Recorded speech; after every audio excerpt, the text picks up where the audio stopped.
Everyone's like, I'm trying to look at you guys, but it's saying still waiting. Well, we're just late, like usual.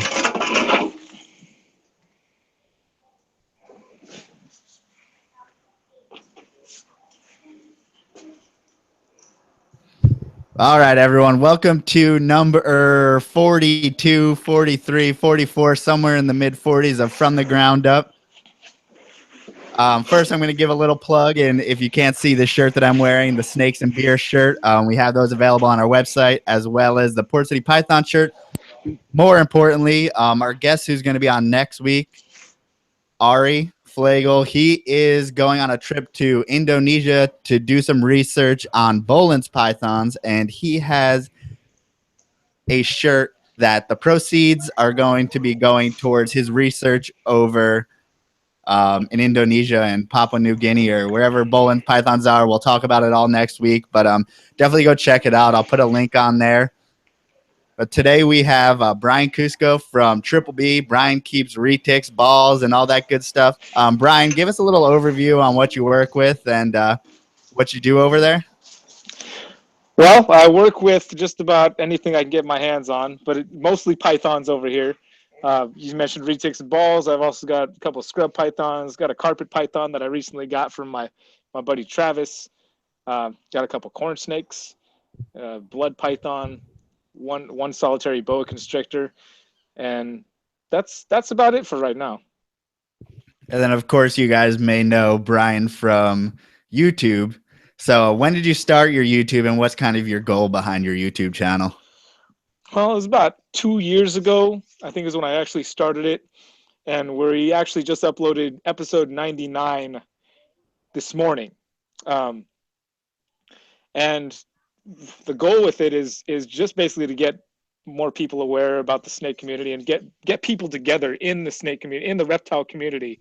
And the ultimate goal, I'd say, would be to bring together the young and the old, the experienced keepers, the old school keepers have been doing it since, I was in my diapers and before, with the keepers who are just getting into it, and bridge the gap between those guys so we can all learn from each other and hear everybody's experiences, because the more we do that, I think it just furthers the community, it furthers knowledge, and that's one of the main goals. I'd love to travel around the entire country doing interviews with people in the community and even the world, which I've done a little bit, but I'd like to be doing it on a bigger scale, more often. Not just every now and then, but like every couple weeks at least would be the goal.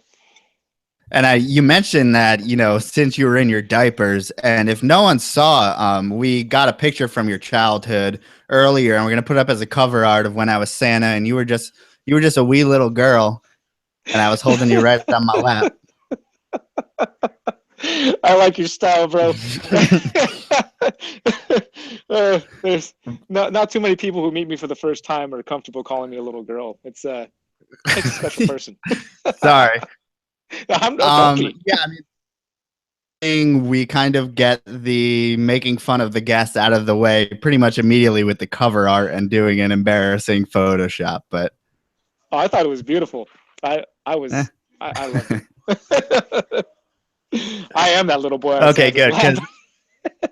Because some people don't like the self-deprecating stuff. I don't care. All my YouTube things are with weird faces, and I'm sure you're kind of the same way. Once the camera gets into your everyday life, it's like there's not much to hide. People see you in all different lights. Yeah, well, there is editing, and there is I can choose what I do point the camera at. Although anybody who's watched my channel probably can witness and tell you that I don't tend to edit out a lot of the stuff that maybe most people would, sitting on the toilet, stuff like that. Those are the little glimpses of life that, it's something that gives a personal touch sometimes. And it's hard because I don't know if you feel the same way. I have a hard time like being myself on your YouTube channel. So you exactly do that, and you think you came a long way since the beginning? Yeah, I go back and I watch my very first episode of Triple B TV, and I look at that guy and I wonder what he thought he was doing, and why he maybe didn't prepare himself a little better to be on camera. But I still wake up every morning and I do the same thing kind of, but I've gotten a little more comfortable with it. Sure.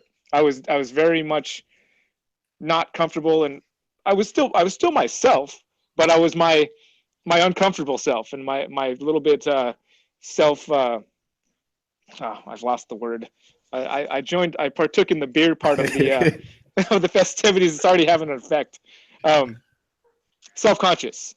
I was a Mhm. bit self-conscious, and I think maybe I still am to a degree at times, but I've definitely gotten to a point where I don't care what people think of me, because that's just me. I don't know. I can't be anybody else. It's just me, and not everybody's gonna like that, and I'm okay with that. No, everybody doesn't like everybody. Otherwise, this world would be boring. It wouldn't make sense. Yeah. There has to be light. There has to be dark. There has to be good. There has to be bad. And if everybody likes me, then there'd probably be something really wrong with me. It wouldn't be right. It wouldn't be right if everybody liked me. There's something Yeah, I wrong mean there. that's a if everyone likes what you're doing, there's a clear sign either you're not exposed to enough people or you're not pushing the boundary enough. Yeah, yeah. Or you're bending to everything, and yeah, yeah, exactly. It's luckily most people seem to enjoy what I'm putting out. At least what they tell me. Every now and then there is a person that has something to say that's not not pretty, but and that's good. I prefer I wish that I like when people say that. Like if the whole like dislike thing on YouTube, I'm not a huge fan of that. I've never disliked anybody's video just because I don't see the point in it. Like if there's something I don't like about it, I'd rather tell them. And the same for me. If somebody doesn't like something, I'd like to hear about it, because the opposing ideas, the opposing viewpoints, those are what help me grow as a person, and help me understand more about what's out there and what people are like. And if everybody agrees with you, you don't learn anything from that. It's just, okay, you agree with me, great. And then it's like the moment's over. I like the moments where somebody has a different viewpoint that doesn't mesh up with my own, and I can learn about that and why that is, and expand my own mind. Yeah, I mean there's a lot of way to put negative stuff on a YouTube comment and all that, but I mean like really what I want is constructive criticism, And like there's someone who goes around and thumbs down every one of my videos and says weird stuff on it, but how do you deal with I mean you had a controversial video. I don't know if you want to talk about it straight up. It's not controversial to me, but some people got really mad about it. I don't want to speak, I don't want to throw it out there. You might know what I'm talking about. But if you want to There's talk about it, talk about it. If you don't, you there's a don't. couple. There's a couple. I'm only assuming. I'm gonna go ahead and assume that you're talking about the legalization of marijuana video. That's Exactly. yeah. Yeah. That's it's I grew up with it, and saw the effects of people drinking versus people smoking, and so it was never a big deal. In my experience growing up, I saw people do the stupidest stuff, drinking and drunk, just violent, like criminal behavior. And I never saw that with people who were smoking. So for me, I was like, well, what's the big deal? And now that when I actually made that video, it had already passed as legal in our state. So it wasn't like I was trying to push for it with that video. It's like I was just kind of asking what people's thoughts were in other parts of the country or world, because it was legal now in California and many other states, which it should have been a long time ago, in my Mhm. opinion. And that's just, I do feel somewhat strongly about it, or very strongly about it, just because in my experience, like, it never should have been illegal in the first place. But that's just my opinion. Yeah. I mean, that's a whole nother story. But I mean, I think I just respect the fact that you're cool with putting that kind of stuff out there. And that's kind of the stuff because that also shows on the snake side, sometimes we are given the highlights of our life, but there's bad shit that happens in the snake side. So I feel like I could trust you knowing that you're vulnerable, say putting your shit out there so that if anything happened, you're vulnerable enough to talk about it on camera, whether it be snakes, whether it be life, anything like that. Sure. Yeah, I appreciate that. And I do. That is one of my life policies, if you will. I try to make it that. Sometimes it's tough to be 100% open and honest, especially if you feel like the vulnerability is going to have an ill effect on you. If making yourself vulnerable is going to cause you harm, emotional harm, physical harm, that's cause to be defensive and not want to share everything with everybody. But I like to think that people are open up, that people are smart enough out there to know that you don't have to agree on everything, and it doesn't, just because you disagree on something doesn't make you a bad person for that person. And we can all see that people have different viewpoints, and that's okay. We don't have to agree on everything. And again, to my earlier point, that's a good thing, because then we learn why we don't agree and learn more about how somebody came to believe what they believe to be their own personal truth or opinions. And it's a good thing. It's a good thing, in my opinion, you know.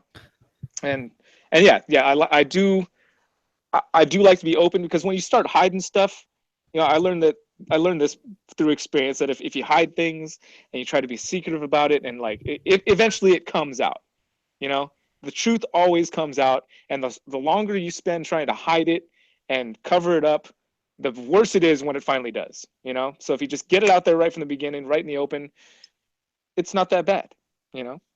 Speaking of things like that, are there any failures that you've experienced in your snake as of yet? um yeah Shoot, often, you know, like when I accidentally stick my finger in a piece of poo. I never mean to do that. I really don't. Like I try to grab the paper towel. I had a box of gloves, but I never even, I think maybe I put on a pair of gloves once. And so I'm being a little lighthearted about my experience. Yeah. But the poop is definitely one. That's the real thing. I never mean to stick my finger in poop. And every time I stick my finger in poop, I go, damn it, I failed, because I'm trying not to stick my finger in the poop. I'm trying to use paper towls, grab it with the substrate in a way that I don't actually have to touch my fingerprint and make a little I do the mark on same the thing. poop. You know, I don't want to do that, because then it means I have to wash my hand, and you know, it's unsanitary. And so every time I do that, I consider it a failure, and it I think happens. people are just like, why don't you just wear gloves? But fuck you. I don't want to buy gloves. I'm going I to use the have paper boxes of towel. gloves sitting around. I have boxes of gloves sitting, and I just don't. I get, maybe there's a secret part of me that really actually does like sticking my finger in the poop, and I'm trying to suppress it. I don't know. I don't know. That's a whole nother podcast. I mean, I've had well, what I consider fit. I had um a red tail boa, and I don't know that it was my. I considered it my failure because the snake passed away in my care. Um, but it was a young snake when it got in, you know, and I know that boas have, especially BCCs, have very temperamental or sensitive digestive systems, and you need to feed them small meals and not very often. But still, this snake just didn't wasn't digesting well for whatever reason. Was regurging. Of course, I had all the temps correct. You know, I'm not a dunce at that point with temps. I've got my heat gun. I'm checking hot spots. I'm making sure everything is good. You know, that this was only a year and a half ago, so I know how to check my hot spots. I know how to make sure that the environment is correct. But for some reason, this snake was just regurgitating meals, and uh, I gave her breaks. You know, I talked with the guy I got him from, who were very experienced keepers, and you know, they said wait this certain amount of time before you offer again. So I took all their advice and waited and tried to do what I could. But then, you know, one day I came in, and she was just gone.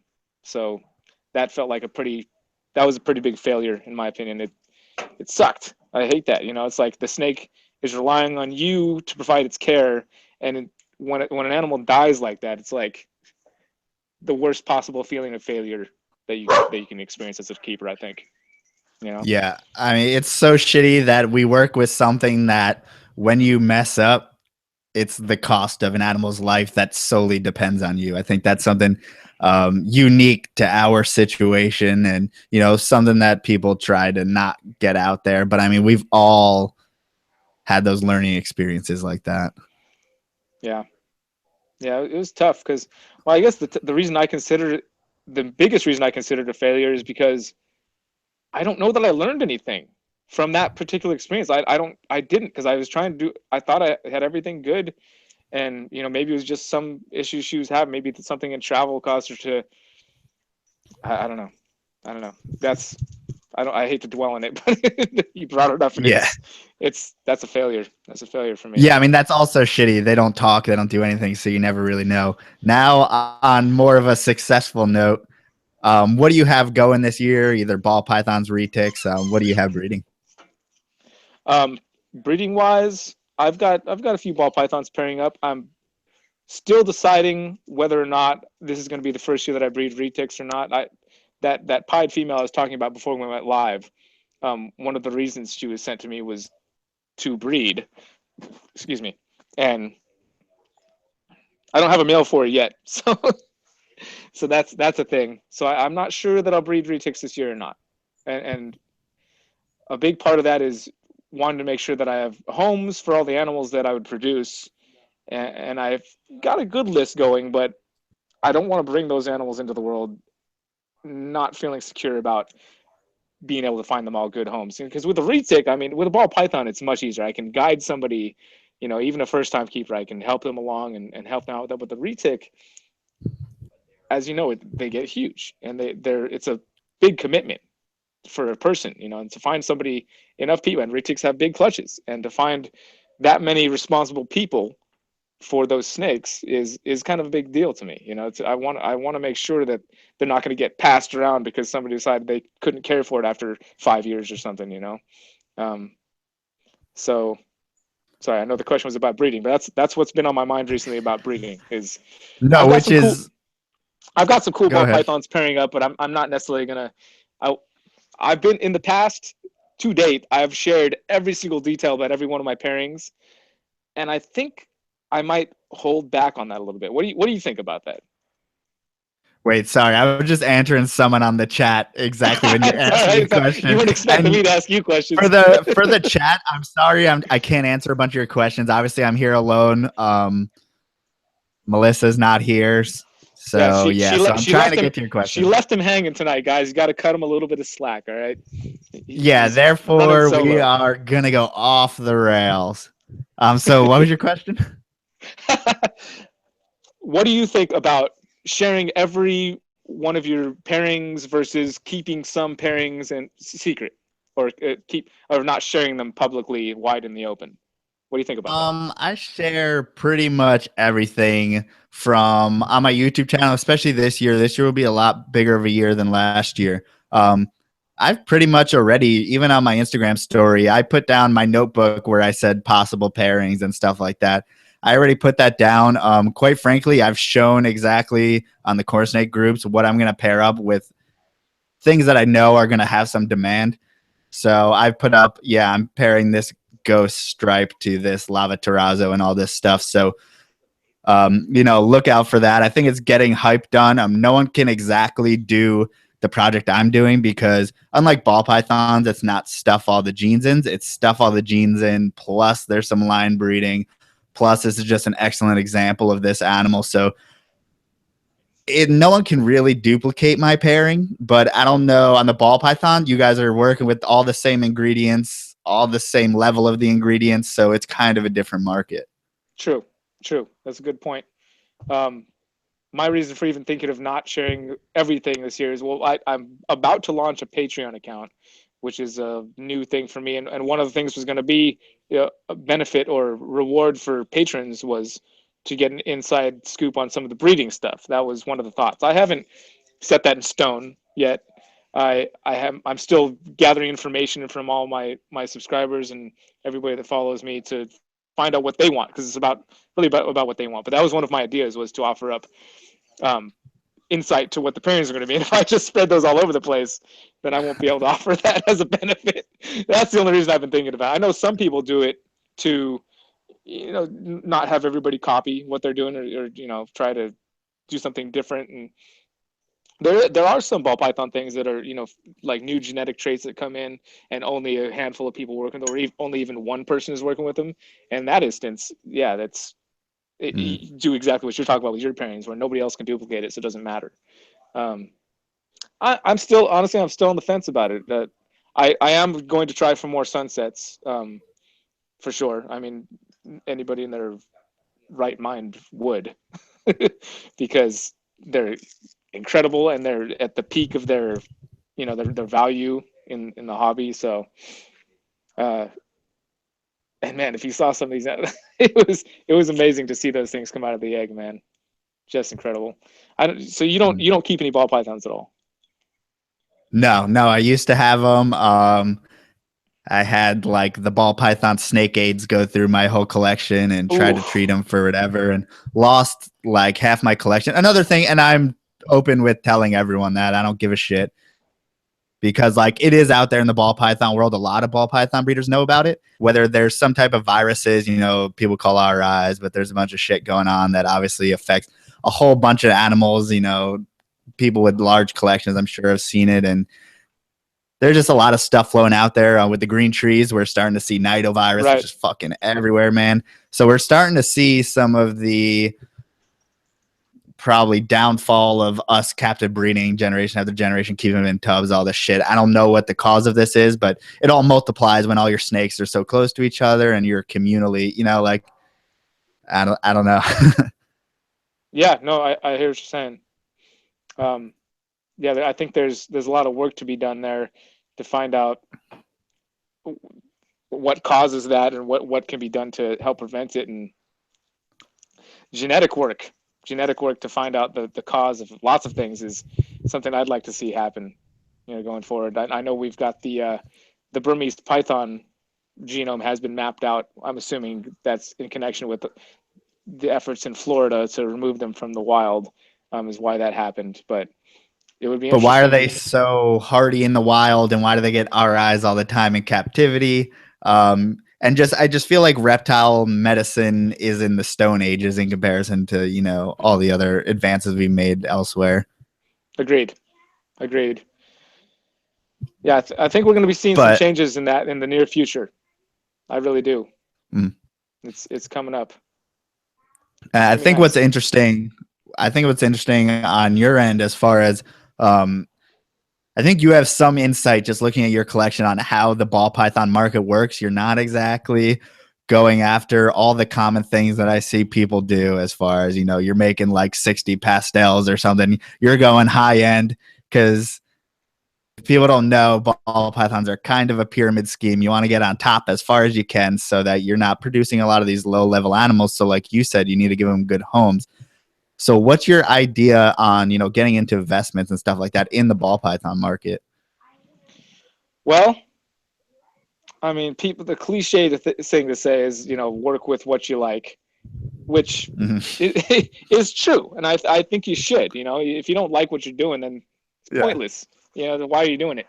Um, I made a video recently that was actually the help of my buddy Garrett to help me come up with the idea. He came up with the idea, and I gave birth to it on a YouTube video, and it was about investment snakes. The title of the video was like $2,000 for a snake? Question mark exclamation points, and it just basically talked about the idea of investment snakes and what would be a good move there. And the specific example I brought up was clowns because I really like clown stuff, and it seemed like a good thing to talk about. And now when I turn around, I look and it seems like everybody and their mother, not that this wasn't happening already, but I just noticed it right Mhm. after that. I looked around and everybody wants to buy clown ball pythons. Like you cannot Right find. after Kabelka put out all of his clown stuff, people went fucking nuts. And I saw the shift to where that's one of the oldest morphs in the fucking game is the clown. And it's like, this was okay, whatever, it's a fucking clown. And then Kabelka came out with the Batman and all that stuff. And people freaked the fuck out. And now everyone has clowns. And I like clowns from the beginning. I mean, Justin, yeah, makes the clowns that Justin produces are incredible. but I what mean, pisses me off is that everyone chases his project instead of their own. They try to oh produce the same fucking thing as he is. yeah, no, that's true. Well, that you see people see success in something, people see something done well, and they want to emulate it. It's only natural. Like when I Mhm. was learning to play guitar, I was trying to play like the people I was learning to that I listened to, and I was like, oh, they're badass. I need to learn some of those licks. So it makes sense to an extent. I can understand why it not necessarily a good thing on a whole, but dude, just to go back to Justin Snakes, man, that guy's clown ball pythons that he's producing, he's got a great vision. His Yeah. because he had the idea like we're gonna put this with this, and I think it's gonna come out awesome, and it did. He Yeah. I walked by his table at Tinley this past October, and I was just blown away by how beautiful his snakes were, man. And I told him, I was like, dude, you got the best, you got the best snakes at this show on your table, man. They blow me away. Realize that it's kind of his vision that gets him to that next level, not the actual morph, because he took what everyone had and threw away, which is leopards, spot nose, and clowns, crusty old morphs that no one was working with, but had the vision to put all that stuff together and make amazing stuff. All of a sudden, the stuff is hot again, but it's not going to be hot forever since the supply is going to go up, and you have to have that vision to make your own project, whether you're Aussie Boyds or going into sunset stuff. Obviously, there's a much smaller margin of people in the sunset stuff, and that's obviously a really good investment. Plus, you do well at marketing. You're not a person who breeds stuff and doesn't talk to anyone. You have a YouTube channel, you're on podcasts, you're doing all this stuff. So I think there's just a lot of factors to put into success in ball pythons or snakes in general. Yeah, yeah, I agree. And I mean, for me, I just have fun with it. It's something I've enjoyed doing. I've enjoyed snakes since I was a little kid. You know, since I was some of my first memories is being amazed with snakes, and the potential to be able to work with them and have that be something that supports my family and my life and gets me engaged with other people, which is something I was missing in my youth, was that engagement on a real level with other people. It's like this perfect storm of awesomeness for me, you know.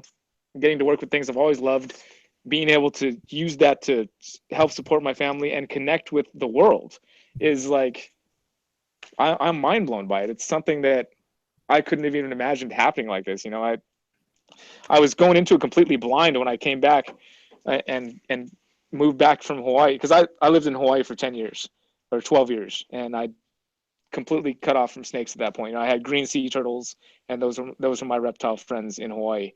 And then when I moved back and jumped back into it, kind of completely blind. I knew nobody. I was the only person I knew in my life really that kept snakes growing up, you know. And then came back here a few years ago, and it's like, what is? There's people everywhere doing this. Mm-hmm. There's like a whole crazy thing, and I'm still kind of figuring it out. You know, I'm very much, even though I got my first pet snake when I was 4 years old. I've said this before. I'll say it again. I'll probably say it for the rest of my life. I consider myself to be a noob. You know, I'm a Mm-hmm. noob. I'm still learning. I've got a lot to learn on every aspect of it. Um, and I now I'm completely rambling. I feel like I took a complete No, left. no, that's absolutely the second you think you have it all figured out is when I know that you don't have anything figured out, because none of us know. These are snakes that you can't tell. I try to look at my snakes, know what's going on, but at the end of the day, man, I don't know what's going on. It's a snake that doesn't talk, and it's hard to even visual cues and physical cues, to understand these things. Yeah, definitely. Okay, so I'm gonna jump back to your breeding project question, and I'll tell you that Oh shit, we I didn't even get into that, did we? no, I deflected the question. That's classic. I triple recessive stuff. Getting, and not just any triple recessive, not just any group of recessives and putting them together to make an animal that has these recessive, but that's what I've been putting a lot of thought into. Is I do know, one, because it's a longer project, it takes patience.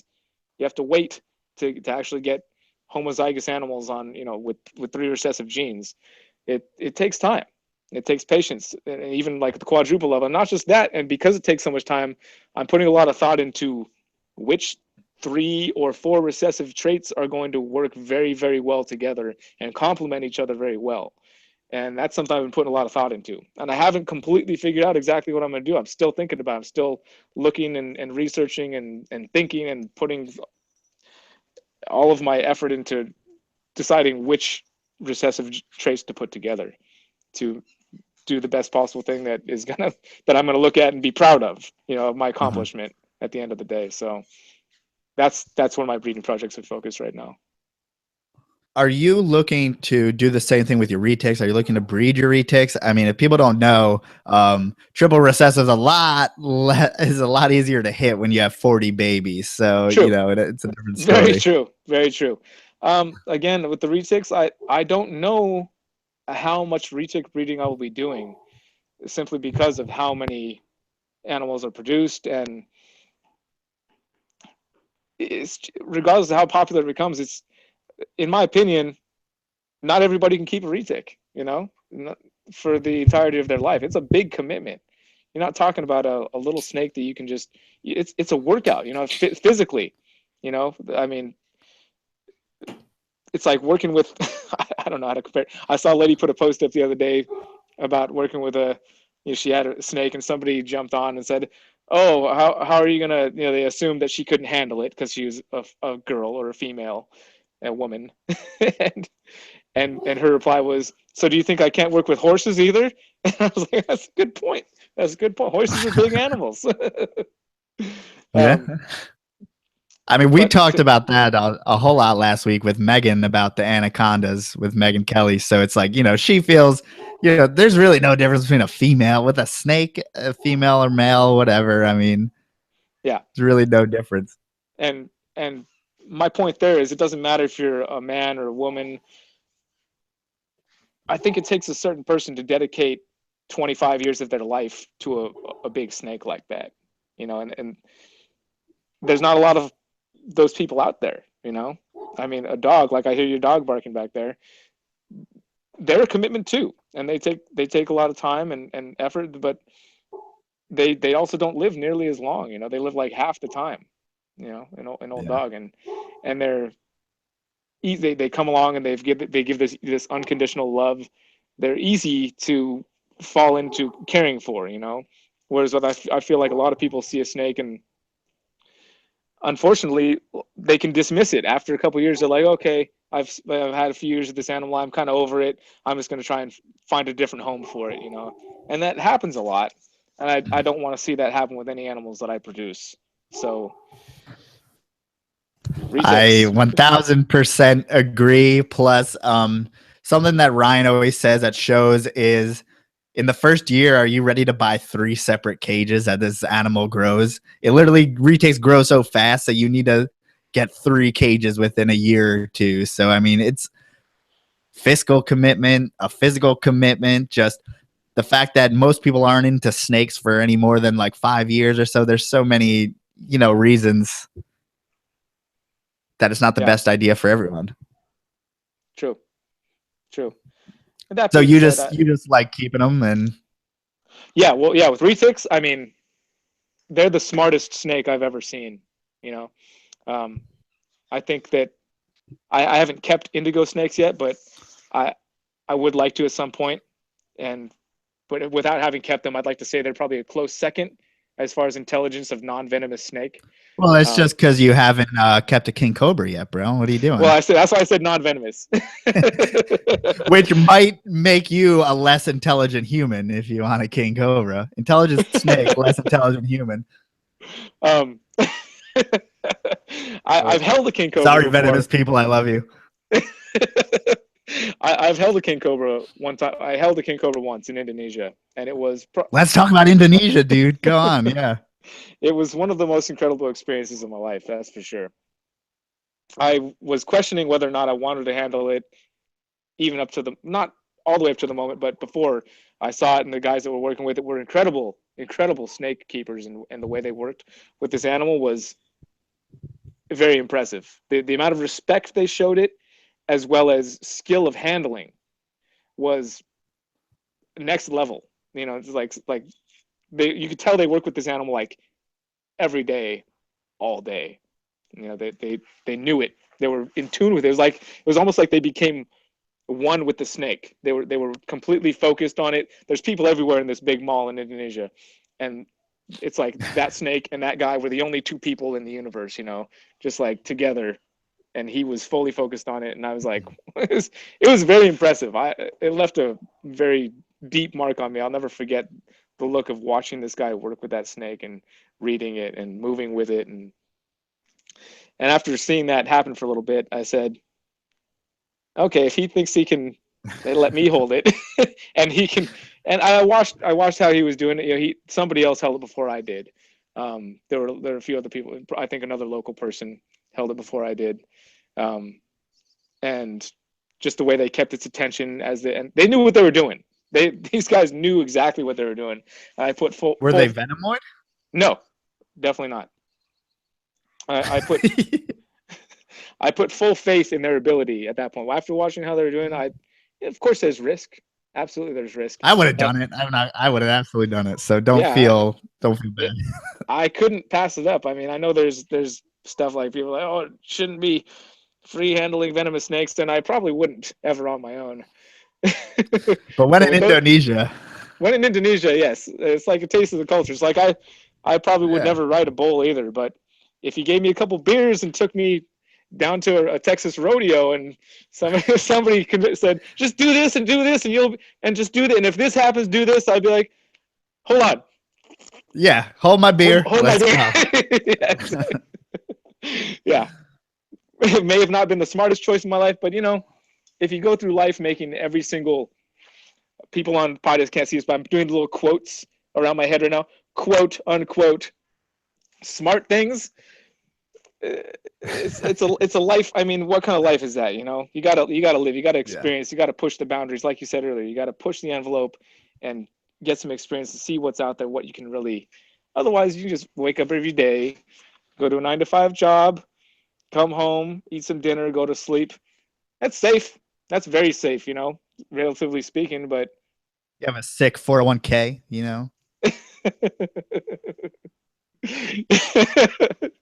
But yeah, yes, I mean that's what that exact situation frightens me, which is why probably like you, I always go towards the situations that are maybe high risk, but maybe more of a life that I enjoy. yeah, and in doing that, I do have to think about. I do have children. I do have children. I got to think about them too, because they rely on me for survival. Well, that's not entirely true either. I They do have a have kids, mother. and Yeah. they do they have a mother. Luckily I come from a. I'm very blessed to come from a very solid family, and we all take care of each other. I know if anything happened to any one of us, which can happen, everybody else will fall in line to make sure that everybody's good. So maybe that's where part of my So comfortability. take your chances.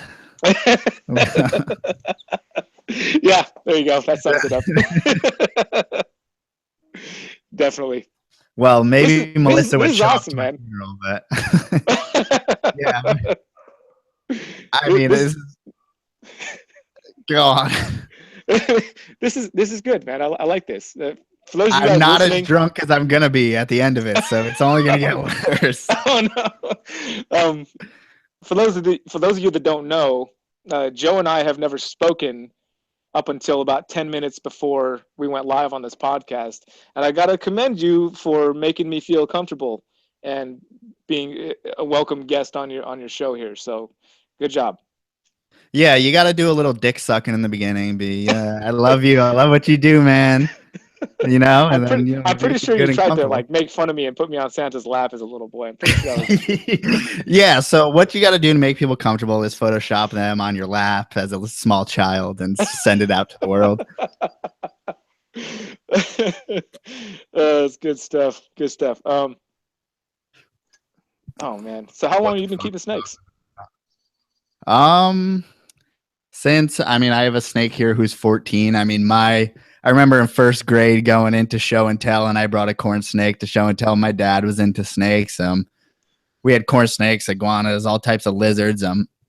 We used to always go to the White Plains show, and back in those days, it was like we would pick up. Fucking sounds so ridiculous, but I swear it wasn't that crazy at the time. You would get an animal, and the guy who sold it to you would be like, "I don't know what it is," and we'd be like, "We don't know what it is," and we just kept it. Like, it was so archaic, and all the stuff that went on was so archaic. And to see how crazy it is now, going to like an actual business and the stuff that we do now, and the stuff that people get in trouble for now, that were like, I mean, you always see old school guys who are kind of stuck in that era, and you're like, these guys need to catch on or something. But yeah, I mean, I think it's crazy how the world has changed since I began.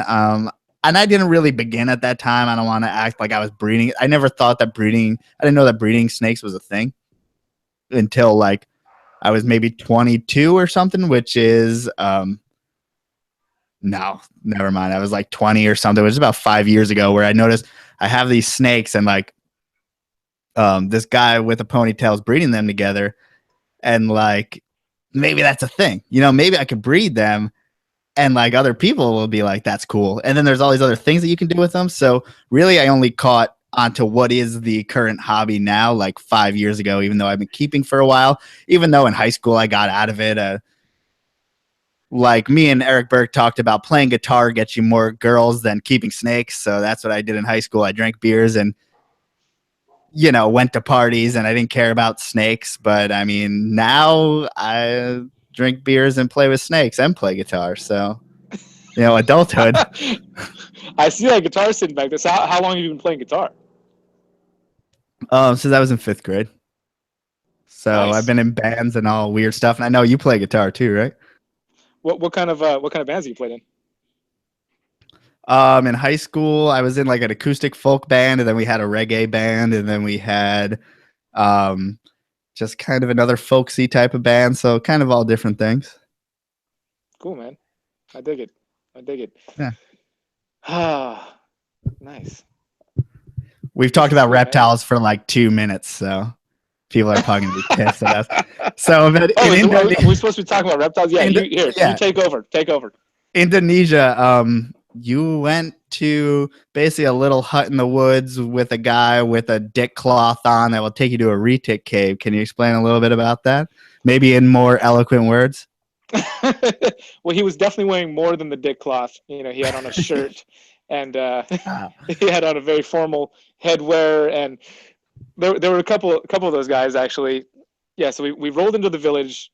Okay, I have to step back to where I'm talking to Garrett Hartle on the phone, and he's telling me about how he used to live in Indonesia. He found out I was going to Indonesia, first of all, and then he called me and said, hey, blah, blah, blah, I want to give you some pointers about it, because he lived there for a while and experienced the culture more than most people do. He actually, lived there and immersed himself in the culture. What was And he I think doing he's over there? just wanted immersing himself in the culture. And he wanted to go over Really? there and do, yeah, it was awesome. Something I recommend to everybody to do, something like that. Just leave your comfort zone and go experience a whole different world than you're used to, man. There's nothing better than that for growing yourself as a person. Um, so he wanted to give me some pointers on places I should maybe, try to get to and check out. And one of those places was that Retic cave.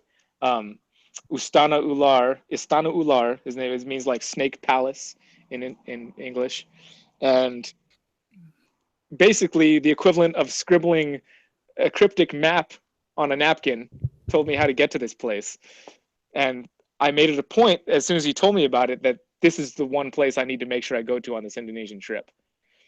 And that was it. I made that decision. Okay, we're going to Indonesia. I'm going to get to this retic cave, whatever it takes.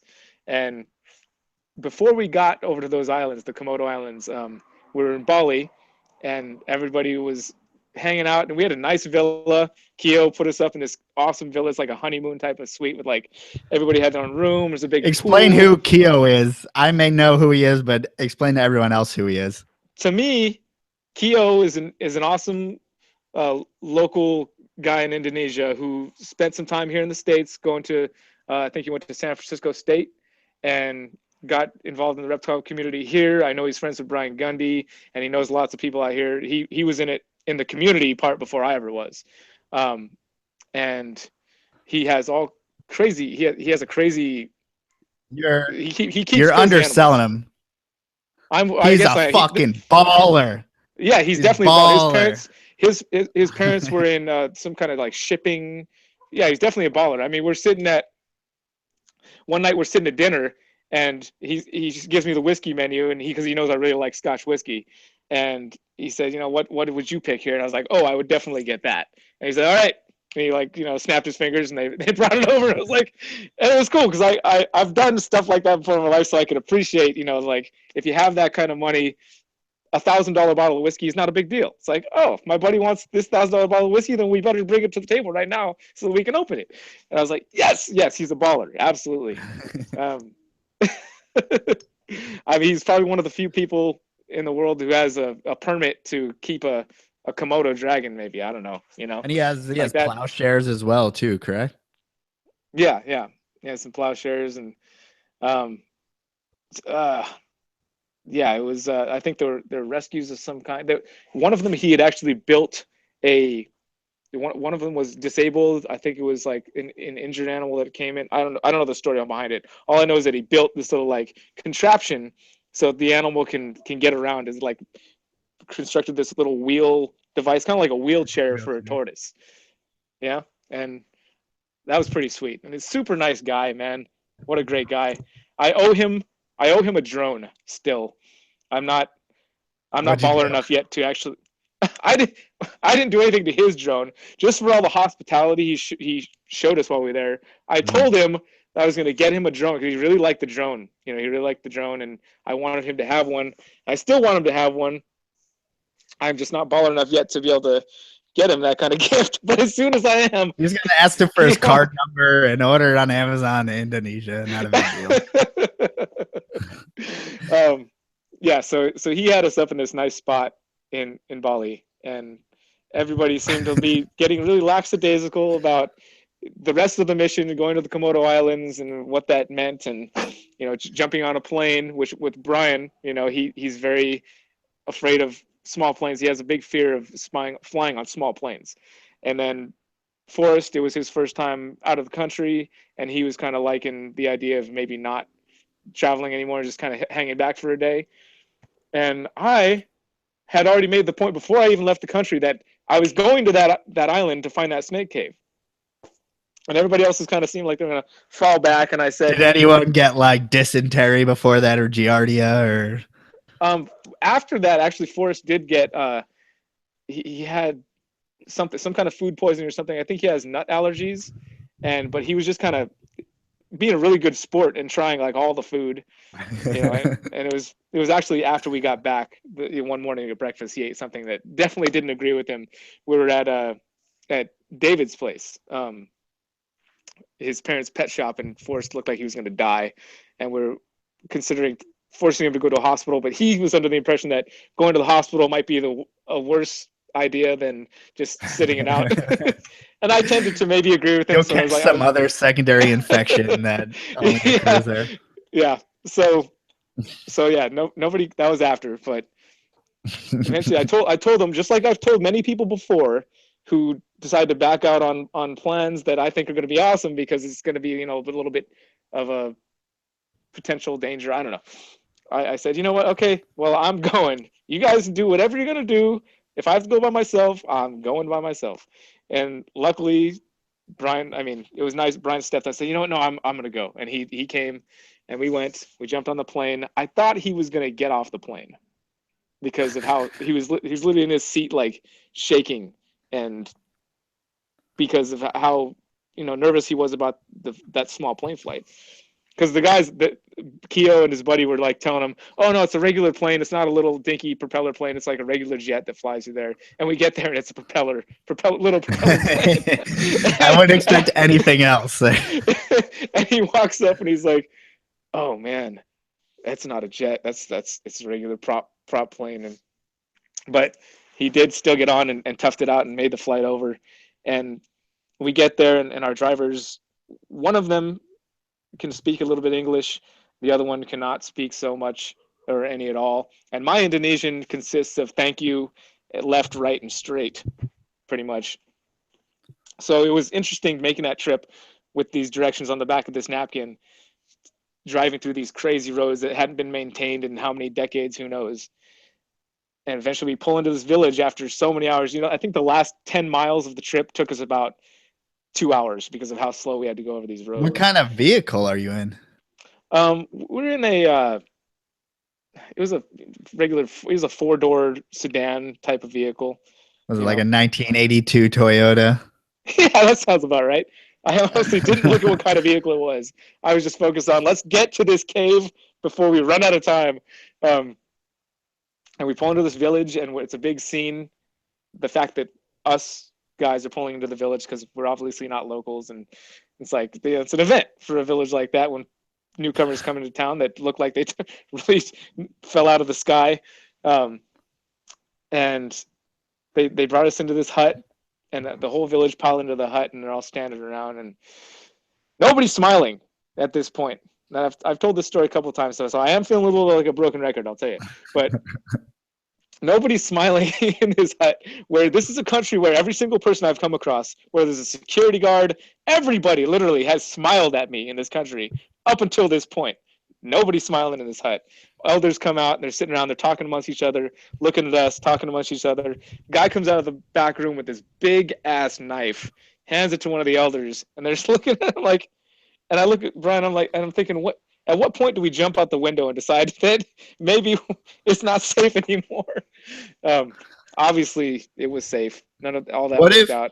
what if they told you that they would have to cut off both your ponytails in order for you to go to the cave? Would you have done it? As First he of all, took out that knife, he was like, "This is it. That's it. The ponytail. It's gone, man."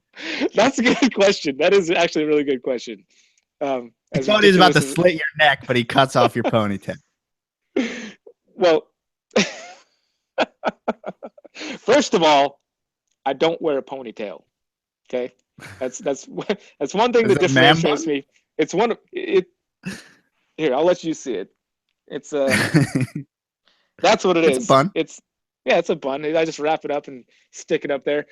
Oh, if they wanted to cut off my hair to go to the retic cave, I don't know. You'd have to put me back in that situation to let it play out. I don't know what I would have done in that situation. You know, honestly, I may have said no because maybe I thought it was going to lead to other things like, okay, he gave us an inch, let's take a mile. You know, Yeah, once I they don't. cut off one thing, they'll start cutting off all types of Yeah, it's things. like because in many cultures, you know, cutting off the long hair like that is like they took your power, and now you have nothing. So I don't know, man. Honestly, you'd have to put me back in the situation. So Um, this elder has a knife. So what do they do next? then they talk amongst each other, and then we all decide, okay, let's get up and let's move on. We're gonna go. We're gonna take these guys somewhere, and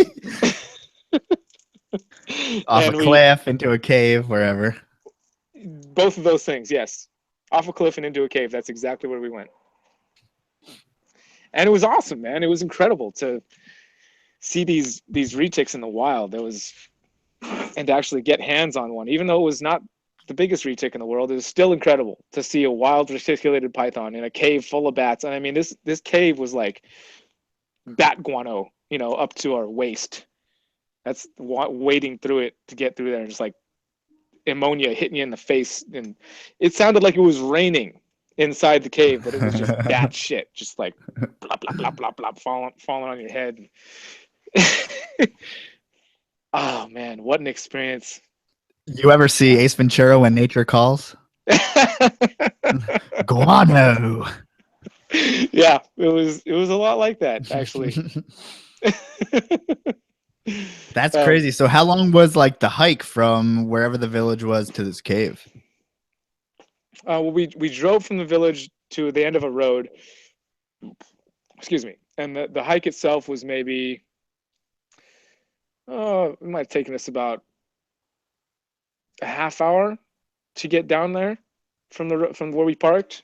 That sounds about right, about a half hour, and a little longer back up because we were waiting for Brian to huff and puff his way up the hill.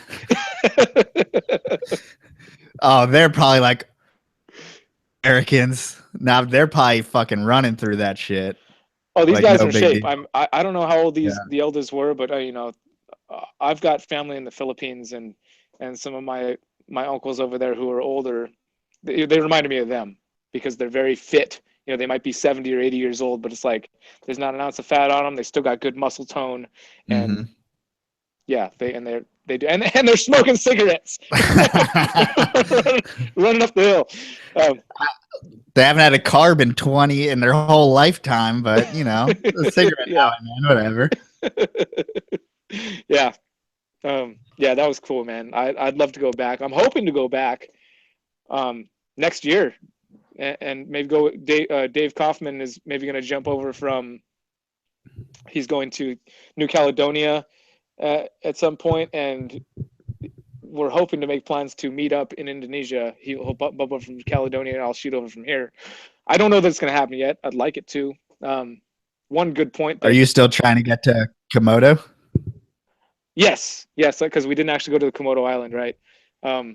Yeah, that would be awesome. I'd like to go everywhere, man. It Before I'm done on this earth, I will have liked to have visited I have not been to every continent. Um, I would definitely like to do that before I'm done here on this trip. Um, and yeah, Komodo, we can we can throw that in that pile of places I'd like to get back to and get I to. mean, I can keep Antarctica for the penguins. I don't need You to know, visit that one. you know what somebody told me recently? Have you ever tried to go to Antarctica? Have you ever tried to like book a ticket or a Well, boat? I heard that you need to go to South Africa and then take like a $20,000 plane to a research station in Antarctica. Okay. Because I've looked into it. All right, I just decided I'm not going to do it. It's not that I don't want to go 100%. It's very expensive. Okay. Well, the person I was talking to, from what I understand, money is not really an obstacle, and it seems like what they were telling me is that you can't go to Antarctica. I don't know. I don't know. I've never tried to go. I have no knowledge on the situation. There's a resort. Google like Antarctica resort, and there's a fucking resort there where you stay in this fucking hut, which basically you stay in a hut to look at the ice that's outside. And it's like a $20,000 to $30,000 exclusive package. You know, you can bring 12 people for about $20,000 to $30,000 each, no big deal. And then you go to fucking Antarctica. So I've done some research. All right. Well, no Thanks. reptile. Start saving. All right. No reptiles there, I assume. No, I don't think so. So as far as I mean, Indonesia has 1 million fucking. There's so many little islands off there that are really cool with all distinct kind of herps. Is there any specific island you would want to go to, or anywhere else in the world that you want to go to in herp? Australia sounds like it would be amazing. It sounds like it would be incredible. Uh, yeah, Australia. That would be something else. Yeah, as far as the next continent, Now because there's go ahead. yeah. Go ahead. Go ahead. I'm excited. I've been to Europe. I haven't even been to South America. There's a lot of places I haven't been yet, so it's tough to say where I would go next. I would want to go with other people, and where other people want to go, other herpers, and maybe experienced herpers like Dave. You know, somebody who's been to a lot of places around the world herping, and has insight to a lot of these places, and successfully actually find something in the wild with. You know, I'd love to go to South America with Vin Russo. That would be, he's been out there, you know, studying boas and stuff, and that would be incredible because Vin is I talked to him at Tinley for the first time this past October. Super cool guy, man. Yes, he's just like you, just easy to talk to. Like everything just rolls off the tongue, and there's no. Because we're both from New York. That's why. Oh, okay, that explains it. Ah, see, bullshitters. I like you, New York folks, but I gotta tell you, I haven't, that I know of. I have not met a person from New York that I don't like yet. Once you get past like the asshole ishness, you just dismiss that part. Well, I spent a little time in New York.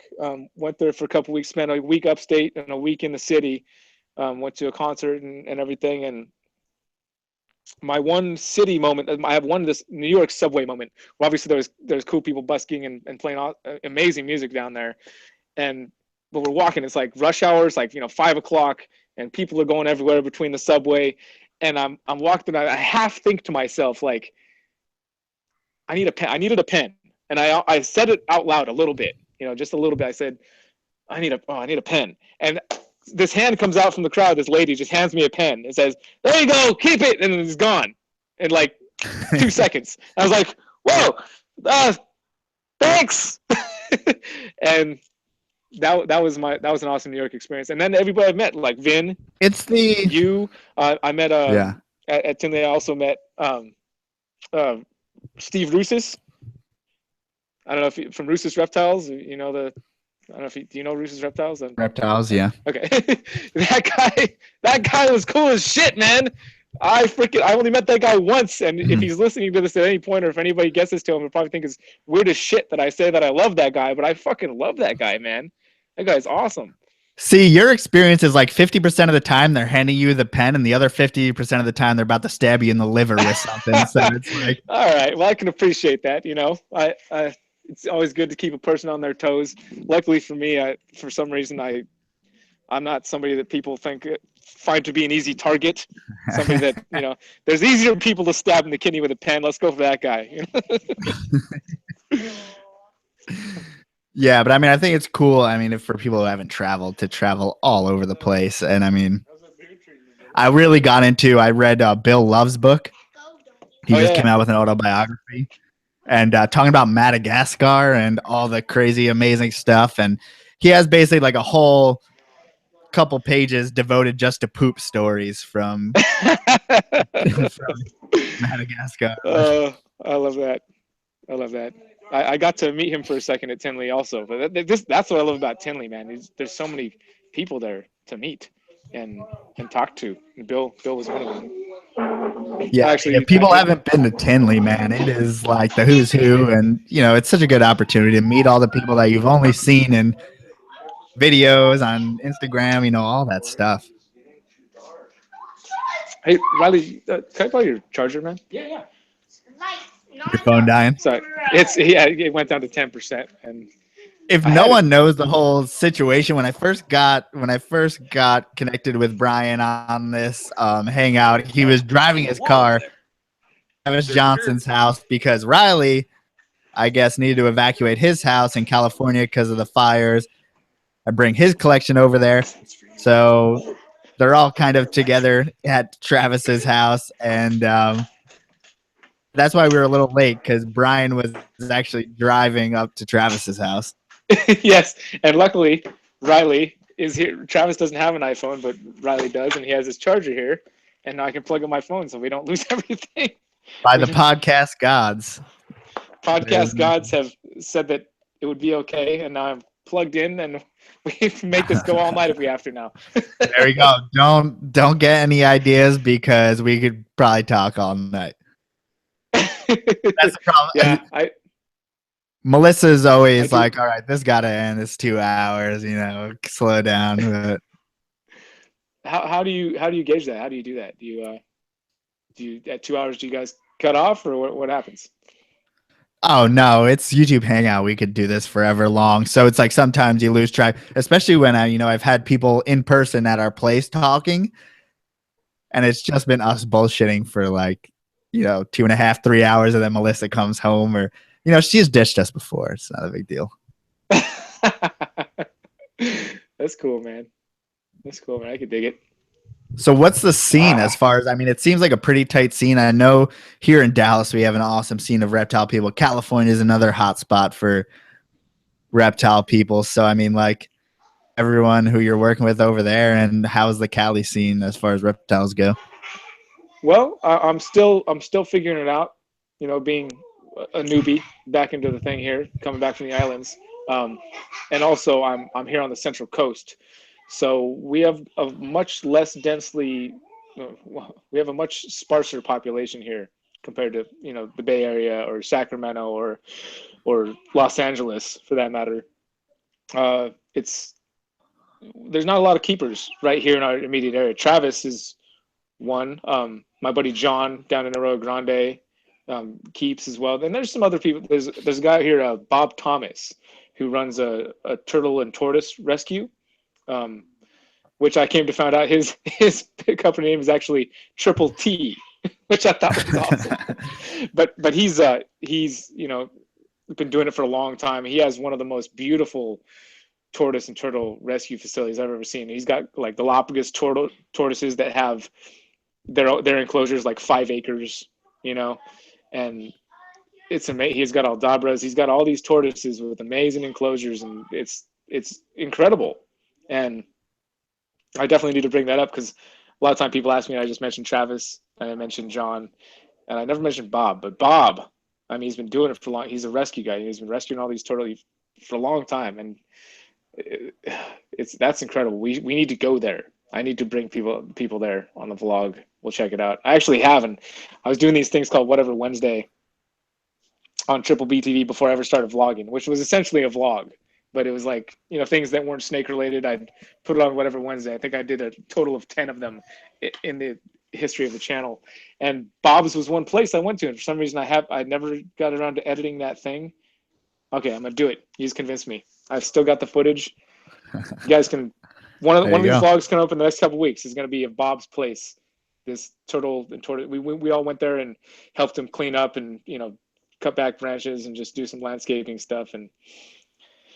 But other than that, that's about it. I think I heard some other girl just moved into town. Travis was telling me, who's got a couple snakes, and there's not a whole lot of us out here in this particular part of California.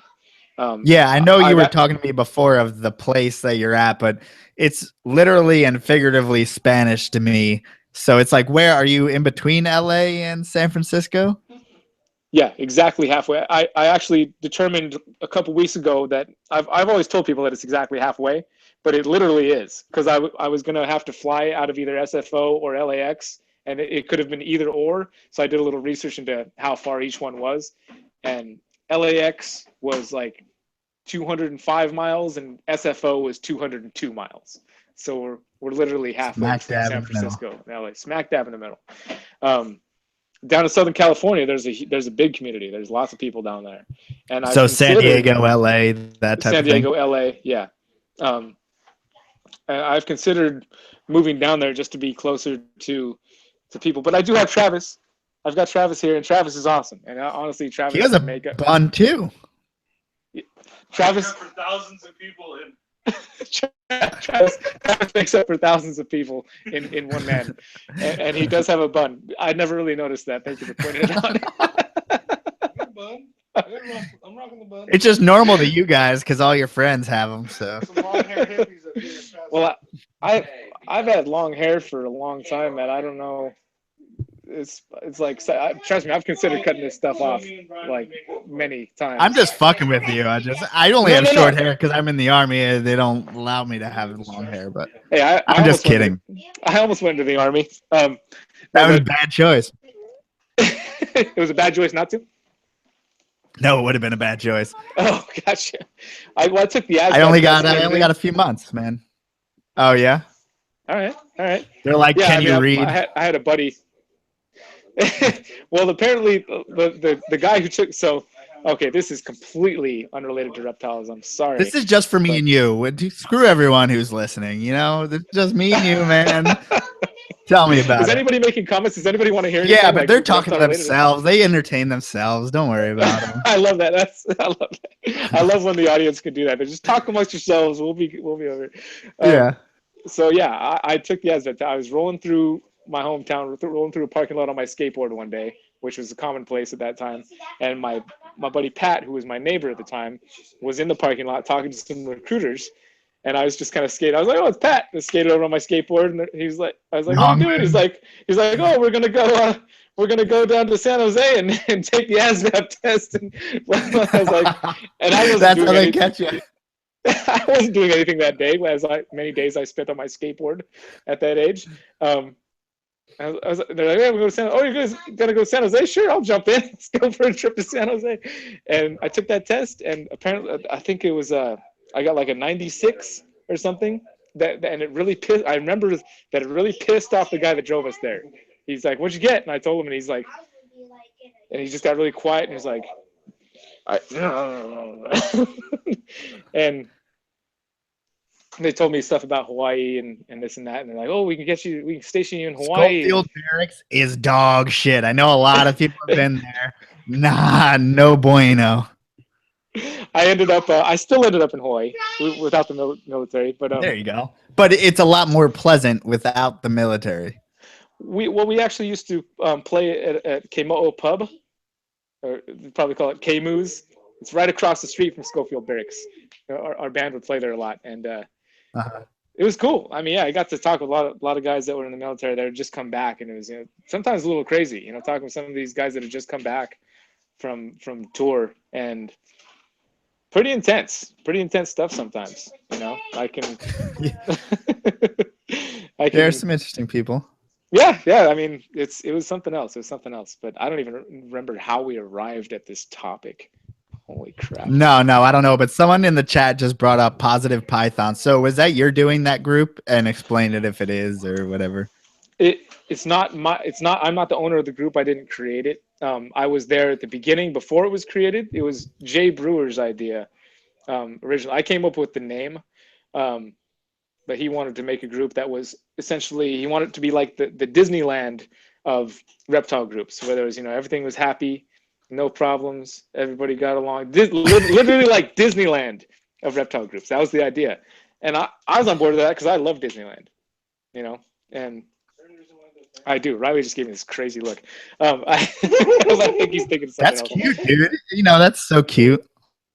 But which would be awesome because I've seen people tear each other apart online, and it's like I don't like that. I like people to get along and have a good time and enjoy each other and learn from each other.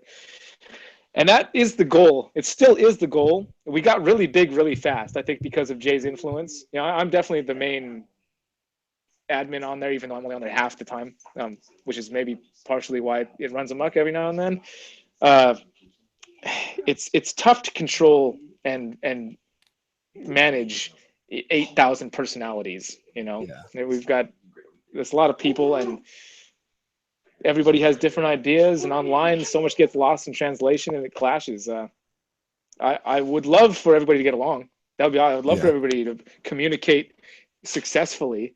That's my goal. Like, can't we all just hit a bong type of thing, and but it doesn't always happen. I like to think that it does fairly well, for how big the group has gotten so quickly. It's okay. With a lot of time it's and we have a lot of new keepers too, and we've got members who are very veteran keepers, and sometimes that mix doesn't work so well. It's like somebody posting like, well, sometimes you try to give advice and people don't translate it as being respectful and constructive, and they get offended, and it's a whole miscommunication. That's a big part of it. That's a huge part of it, is the text-based communication. The person reading it is the person that puts the emotion into it. It's not, you don't get the emotion of the person typing it in that at all. You put your own emotion onto it. I think if people can understand that a little more, that'll make it for more successful online and text-based communication. If you realize that the emotion that you're putting into those words are your own emotions, especially that's what it is. You're putting your own emotions into it. And if you're asking for help with anything, I think you need to be very aware of the fact that you are asking for help, and people are coming on because they're trying to help you. Nobody's coming on because they want to attack you. Sometimes it can sound like an attack, and sometimes, not to discredit the fact that sometimes people do come on saying, attack, but 95% of the time it's not the case. They're coming on trying to help you because you asked for it. And as a new keeper, or as anybody on the internet, it can be very easy to get defensive and put your own emotions into what they're saying. And something as simple as, hey, how do I, how can I make sure my temps are correct? How can I make sure my humidity is right? And then the first thing I always do when people ask that is like, how are you doing it now? How are you measuring humidity? What tools are you using? Blah, blah, blah. And you start asking a bunch of, anybody who's good at giving some advice will ask a bunch of questions first, I think, to find out, what does this person know? What are they working with? And I think a lot of times that can end up making the person feel like, oh, why are you asking so many questions? Like, I'm asking you the questions here. It's like, no, if you're going to help somebody, you got to know what you need some background information. You need some background information. You need to know what they're working with, and otherwise you can't really help them. So it takes two. It's a double-edged sword. It's not a double-edged sword. It does take two people. You have to both be patient with each other, or have a phone call. That's what I've done a lot of time. If somebody's getting really like hostile, and it's obvious to me when somebody's getting hostile online because there's lots of 4-letter words and lots of, fuck you motherfuckers that come out. That to me I'm not putting my own emotion to the words at that point. This happens to me sometimes with people. I take them into private message and that's one of our rules. It's part of our description in the group is, if you have a disagreement with somebody, and you can't keep it civil, take it to a private message and just talk with each other, and don't make a big spectacle for everybody to stand around like a bunch of middle school kids going, fight, fight, fight, Which can be fun in its own right, and I feel like that's what happens. Everyone loves to see the blow up and everything. It can be, but that's, there's plenty of other groups for that. The goal But was yeah, I think that honestly, from an outsider's perspective, from a new person who got denied the first time because there was questions in between, and I was really facetious when answering the questions. So sorry about that. If you had to read, someone denied me from Positive Pythons before I was accepted because it was once when Ryan put up the person for the banner contest. I drank a little bit. Honors. I think it was after a podcast, so I drank a little bit, and then I answered the questions very, very sarcastic. So I think I got denied the first time, and then did it a second time and answered them seriously. How did you answer them? I want to know how you answered them. I forget. Ask me what the questions are, and I'll tell you exactly what I said. Okay, the first question is, do you have snakes, or do you want to have, like, do you keep snakes, or do you want to keep snakes? Like, I think that's the first question. I think it was like something smart ass, like yes, winky face or something. What's the next question? No, that's good. Well, yes, winky face is acceptable. Do you have snakes? Yeah. Do you want to keep snakes? Are you willing to read and follow the group rules? I think I said maybe winky face, like just being a piece of shit. If you said maybe, that was probably me that read it, and I probably said, okay, I don't have time for your smart ass shit. I guarantee you that was me that denied you entry. I promise you. Well, I kind of wanted to see whether it was like real life, whether you accepted everyone or you were just like. I read the answers that I'm pretty sure I'm the only person that actually at this point I tried to bring on Anthony to help us up, but he's too busy to be bothered with approving people into the group. So it's basically on me to approve people. And yes, I read the answers to the questions. Yeah, you definitely denied me. I said something. I don't remember exactly, but it wasn't. I want it to be fun. I'm a little bit jaded with the group, to be honest. It sucks to say that because I'm like, it's kind of the group that I'm supposed to be running, I guess. But I became a little bit jaded with it because of people's unwillingness to have patience for each other. I was like, well, if you're not going to have patience for each other, why am I going to have patience for you? You guys go run amok a little bit. I'll step in every now and then and remove you if we get tired of it. No. For me, it was like, I'm drunk. Stop it with these Mickey Mouse fucking questions. I just want to get in your group. Get the fuck out of here. Being an asshole. Classic. And I can, and this is where, I don't know what, as much as I could appreciate the want for it to be a Disneyland type place where everybody gets along all the time, I can appreciate that people don't, and I don't want people to always get along all the time because that's not healthy. If everybody's trying to get along all the time, quote unquote, you got to have disagreements. That's the only way. Yeah. Again, going back to the beginning of our discussion here, you have to have disagreements to learn, to grow. Those have to happen. Yeah, I mean, and it would be nice. Go ahead. It's silly to think that everything is a fight. Everything upgrades from disagreement to fight instantly on Facebook because no one's face to face. So, like, I know plenty of people in the snake community, which I'm friends with them all, and they have disagreements with all each other. And it's like, you're all really cool people. You're just not really listening to each other. And you kind of, have maybe an ego that doesn't fit, We're all keeping snakes. Who has a fucking ego when you're keeping a snake in a tub? Everyone else, 99% of the world thinks you're a fucking weirdo. Like, why do you have an ego when you're keeping a snake? This is why we're getting along right now. Yes, I agree with that philosophy wholeheartedly. That's a point I've brought up before. Is like, hey, at the end of the day, we're all keeping snakes in cages. Like, what's the big deal? Come on. Like, we're all weirdos. If we're not friends with each other, then we don't have any friends, guys. Come on. Exactly. Yes. I don't know how we're going to top that realization. I'm about to give you a question that allows me to pee. So I'm trying to think of a very profound question that you'll be able to ramble on for amounts of time. So, what do you feel is the future of your YouTube channel, your business? Are you trying to make this full time? What is your ideal situation and what kind of time frame are you working with? Can you work with that question for as long as I have to pee? Oh my gosh. I might have to. I might have to. We're gonna pee at the same time. We could both. I mean, I've peed a couple times. I'll be honest with you. You didn't know I was peeing, but I was Well, doing that's it. fucking weird, dude. I didn't even know. I know. I considered telling you You while I just was did it doing right in it. your pants like that. No. I pulled my leg aside. You know, it's let it run down Your the leg. It third didn't leg. touch the You pants, folded just the your leg. third leg aside and I tucked wish through your pants. I wish that you guys could see the visual.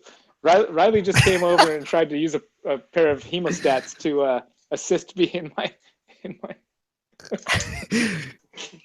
we're gonna endeavors for. we're gonna we're gonna need a magnifying glass and a pair of tweezers. And it was a big pair of hemostats, dude. Huge. Yeah, that was. He's giving you some fucking credit right there. Some salad Okay. tongs, whatever.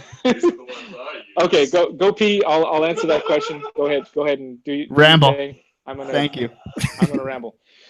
So, what I'm hoping to do going forward is just what I've been doing for the most part. You know, I'm definitely borderline not making it right now on my own.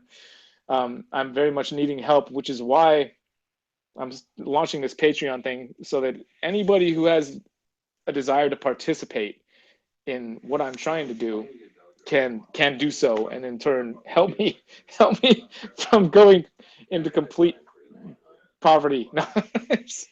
It sounds bad. I'm the type of person that I'll always have a roof over my head and my family's head because I won't let anything happen otherwise, even if I have to build that roof out of cardboard.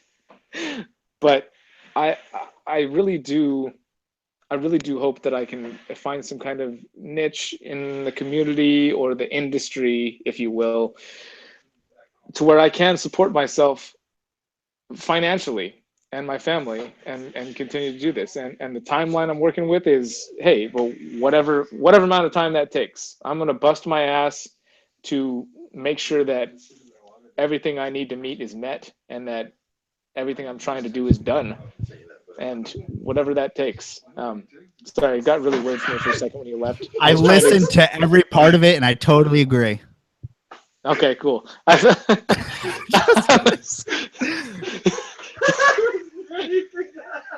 You could have said anything. You could have. Are you guys laughing at me? You should have talked. So angry. Shit. Stop it. I lost you. Sorry, these guys are playing with snakes back here, and I think Riley's getting bit, and he's getting way too much enjoyment out of it. Yeah. So to answer your question in a non-rambling form, I'm not sure that I can do that. Okay. Meaning I'm not sure sure- that you can make it your full time, or I'm not sure that I can answer you without rambling. oh. Well, I wanted you to ramble. Well, okay. Well, I started to feel like a moron because these guys are sitting back here and they hear what I'm saying, but they're not listening to me, and that's weird. We can listen. No, I don't want you to listen. They're just straight up ignoring you. I think out of respect, but it just comes. I'm taking it a totally different way. You know, it's like that same internet thing. It's like somebody's trying to respectfully do something for me, and I'm taking it completely wrong way. Yeah. But no, I know it's possible. I know with the right amount of work and pushing and prodding in the right places that it's definitely possible. I mean, this was my first season producing animals, and I have been able to support myself with that in my very first season for months now, and that's something. But I know I've got a lot of work to do to make it sustainable. That's not something that was a stroke of luck in my opinion. Nothing but a stroke of luck that I was able to do that this recently. Was that mostly, sorry, I don't want to delve too deep into, your personal shit, but was that mostly that sunset clutch? Is that why you're saying that you feel like Yes. it's mostly luck? Yes, but the crazy thing is I didn't even have to.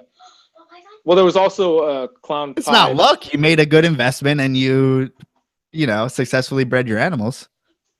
That did happen. but there's luck involved. You know, I could have hit Yeah, bad yeah, odds. You know, I could, yeah. but I didn't sell any of the visuals. So I guess there is You left something. money on the table, so to speak. Yeah. Yeah, yeah. I've still got. I produced 2 visuals in the clutch, and I've got them both still. Somebody did put a deposit on one. I don't know if he wants me to say his name or not, so I won't. I would if I had his permission, and maybe I do. I just don't know that I do. But somebody did put a deposit on one of them, but also said you don't have to keep them. You can sell them to somebody else and just give me my deposit back. And I don't want this money back. That's what they told me. So They just I didn't. said, "I love you, Brian. Take my money, whether I get a snake or not." That's kind of what happened, and I feel a little bit bad. I feel like I should just give that money back. That's what I think I'm going to do that actually at some point.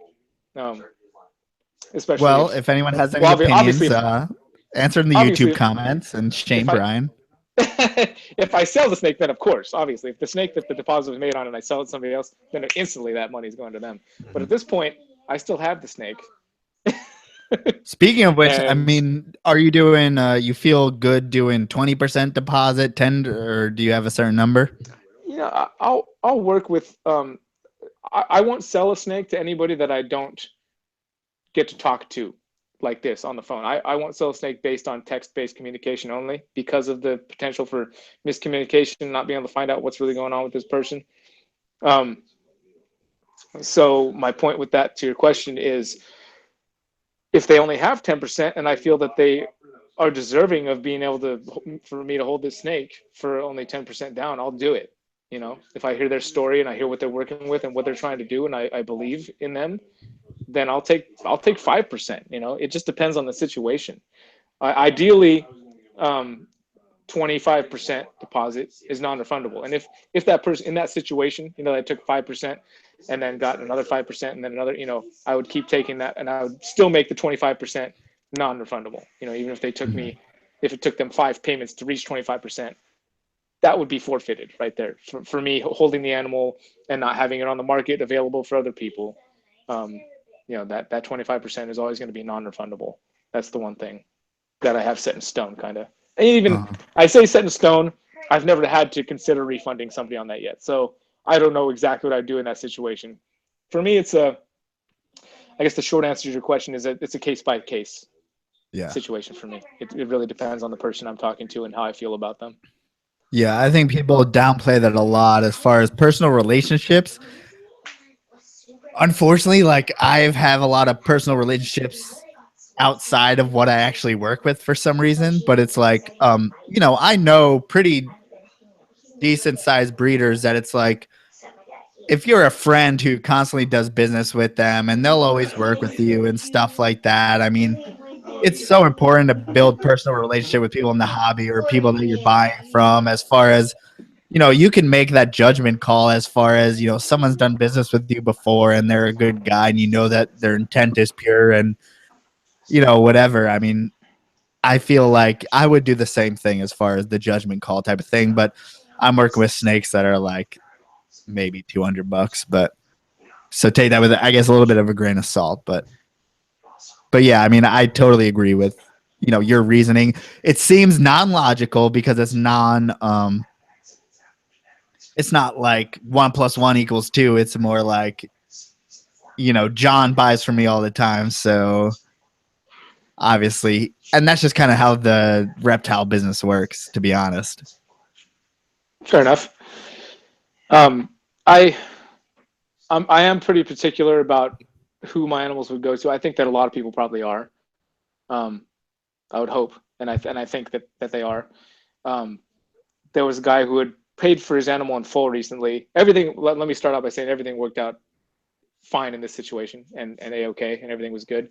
But there was a moment where I thought that he wasn't going to allow me to have him pick up from the hub and was going to require me to ship it to his home address, which is something I don't do because there's too many risks involved there, in my opinion, with drivers that I've experienced. You know, that once it gets into the hands of the drivers, that's where things go wrong. Yeah. And so I require people to pick up from the hub. I won't ship it to your house. You have to go to your local hub and pick it up there so that it doesn't have to be put into the hands of the driver to bring it to your house. And And I thought for a second, after talking text with this guy, that he wasn't going to be okay with that. And I was 2 seconds away from saying, okay, here's your money back. But then he said, okay, no, that's okay. I'll pick it up from the hub. And I was like, okay, cool. And I didn't have to say that. But if he was going to push the issue of me not, shipping it directly to his house, that snake wasn't going to go, Mm-hmm. So I've got what I'd like to consider is a pretty high standard for who my animals go to. Right. And I think it's important to understand that I kind of come from the opposite side as far as I keep corn snakes. So I feel like my market is a lot larger because I believe that with just some small information, I can help pretty much almost anyone keep corn snakes. And I mean, that's where I'm coming from. I mean, that's why, ball pythons were different. I think people market them as the beginner pet without realizing that, if you put these snakes in a tank and you're trying to feed them frozen thawed every week, probably not the best plan. Like, it's not going to work out. As far as I know, that once my corn snakes are feeding, they'll eat anything. They'll pretty much take any, tank conditions and stuff like that. So I'm cool with that. How do you feel about, ball pythons and beginners and stuff like that? Yeah, I hear what you're saying. Yeah, people do tend to say ball pythons are a good beginner snake. And to an extent, I agree. And the extent that I agree is that they are very docile by nature. Well, they are good for the human, not necessarily good for the animal. Right. The reasons are good for the human. Exactly. Yes, very much. Docile, easy to handle. Don't run away from you very much. They'll just kind of sit in your hand, for the most part. But to your point, they're not as easy to care for as a corn snake here in North America, especially. Whereas a corn snake is very easy because they're from North America and you really can't mess up their husbandry, Like it would take almost like effort to mess up a corn snake husbandry here in North America. You heard it here, folks. Yeah, that's my opinion. No, that's my opinion. Is that you have to make an effort to mess up your snake's husbandry if you're keeping a corn snake in North America. It's like you need to keep a heat rock above an infrared light bulb in a wooden crate with no thermostat and give them nowhere to run to. Just basically put them in the microwave. Yeah, they're not going to survive that one. That's totally true. I think ball pythons take a little more effort in husbandry than a corn snake. It takes a little more know-how, a little more research in keeping the proper temperatures, keeping the proper humidity. Definitely. It's funny you bring that up because there was actually a girl that was interested in one of the snakes I had on Morph Market. And to her credit, she decided before we had the phone call, which is the thing that I always do with anybody I'm going to sell a snake. They have to call me on the phone. We have to have a phone conversation. Before we even had that conversation, she decided that maybe she should get a corn snake first or something like that because she's never kept a snake before. And on my side, she was looking at one of my $8,000 snakes and she was considering getting one of those. And if I was a different person, I would have maybe tried to convince her that it was okay to get this snake for her first snake. That's not what I did, of course, because it's her first snake. And I would never in a million years recommend that somebody get an $8,000 snake for their very first snake. That's just bad things. There's a learning curve and you don't want to learn on an $8,000 snake. That's for sure. Yeah. Especially not if she told me this, she was, working between jobs and whatnot. And I totally respect where she came from, and had we got to that point, had she not said that for herself, when we got to the point where she was going to say, oh, I've never kept a snake before, I would have put the brakes on that situation really quickly and still gotten her a snake of some kind, just not an $8,000 snake, something that I would have held her hand through the process of keeping the snake properly, but not with that snake. If that makes sense. Did I answer the question? That's a really no, that's a super responsible way to at least accept the reality that most people don't, which is, you think about the sale first and the animal second, or even the keeper. I mean, to make sure, obviously you're very vocal to other people and you definitely talk to other people to make sure that, your snakes are going to someone and they keep proper husbandry. There's only so much you can do, but what do you try to do to mitigate your risk? Well, so far, just about everybody that I've sold a snake to is already an experienced keeper. people who have snakes already and keep them successfully. So I haven't had to do a lot. There's been, word of mouth references or people that are friends of friends or acquaintances of acquaintances that who. So I haven't had to work that too far on one side. There was one recently that I did with as actually a buddy's son. It was actually a buddy of a buddy's son, and I sent everything out, they needed to get, and made sure they had all the. I gave them a whole list of all the equipment that I wanted them to have before I would bring them the snake, and how to set it up, and all the temp guns and tubs and thermostats and the proper type of substrate and literally everything you need to keep. And I was like, did you guys get all that stuff? And he said, yep, we got it all. And I was like, okay, cool. And then you can call me if you need any questions, helping set it up. I'll walk you through every step of the process to get that right.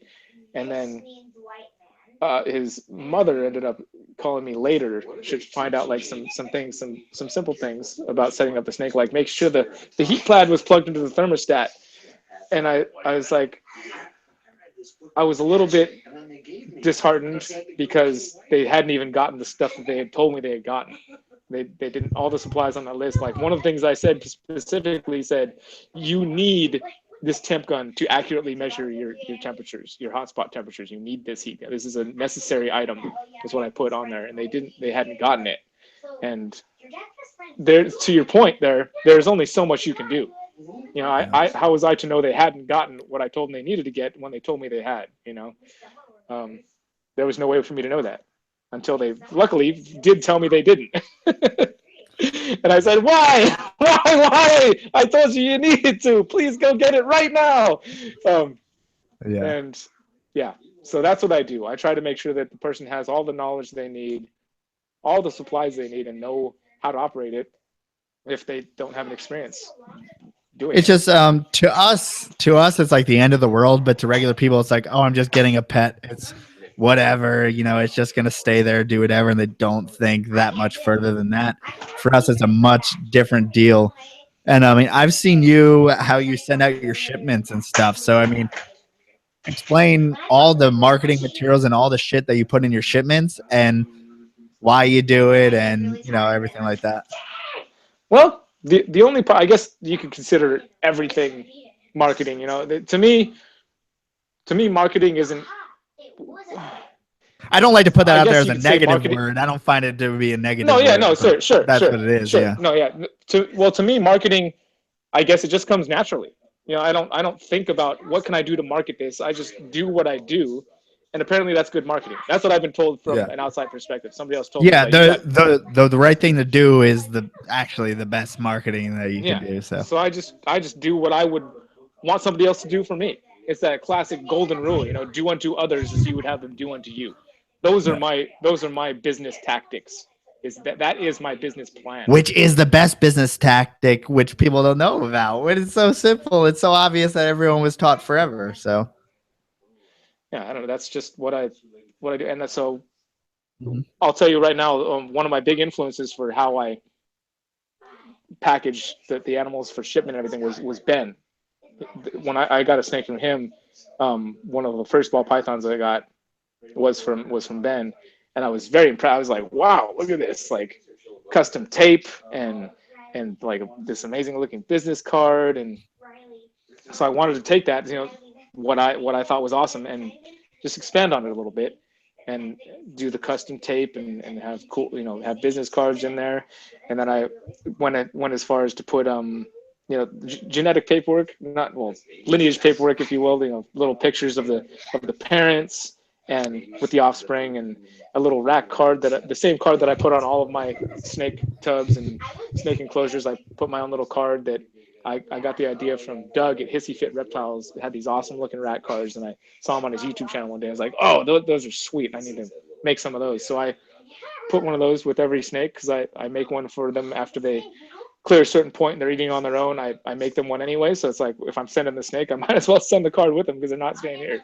And so that, and everything from a little tab, like I put tape up on the top layer styrofoam. I make a little tape tab, so that instead of having to like dig around the side of the styrofoam, you just grab the piece of tape and pull it out. Yeah, you're like the Steve Jobs of snakes.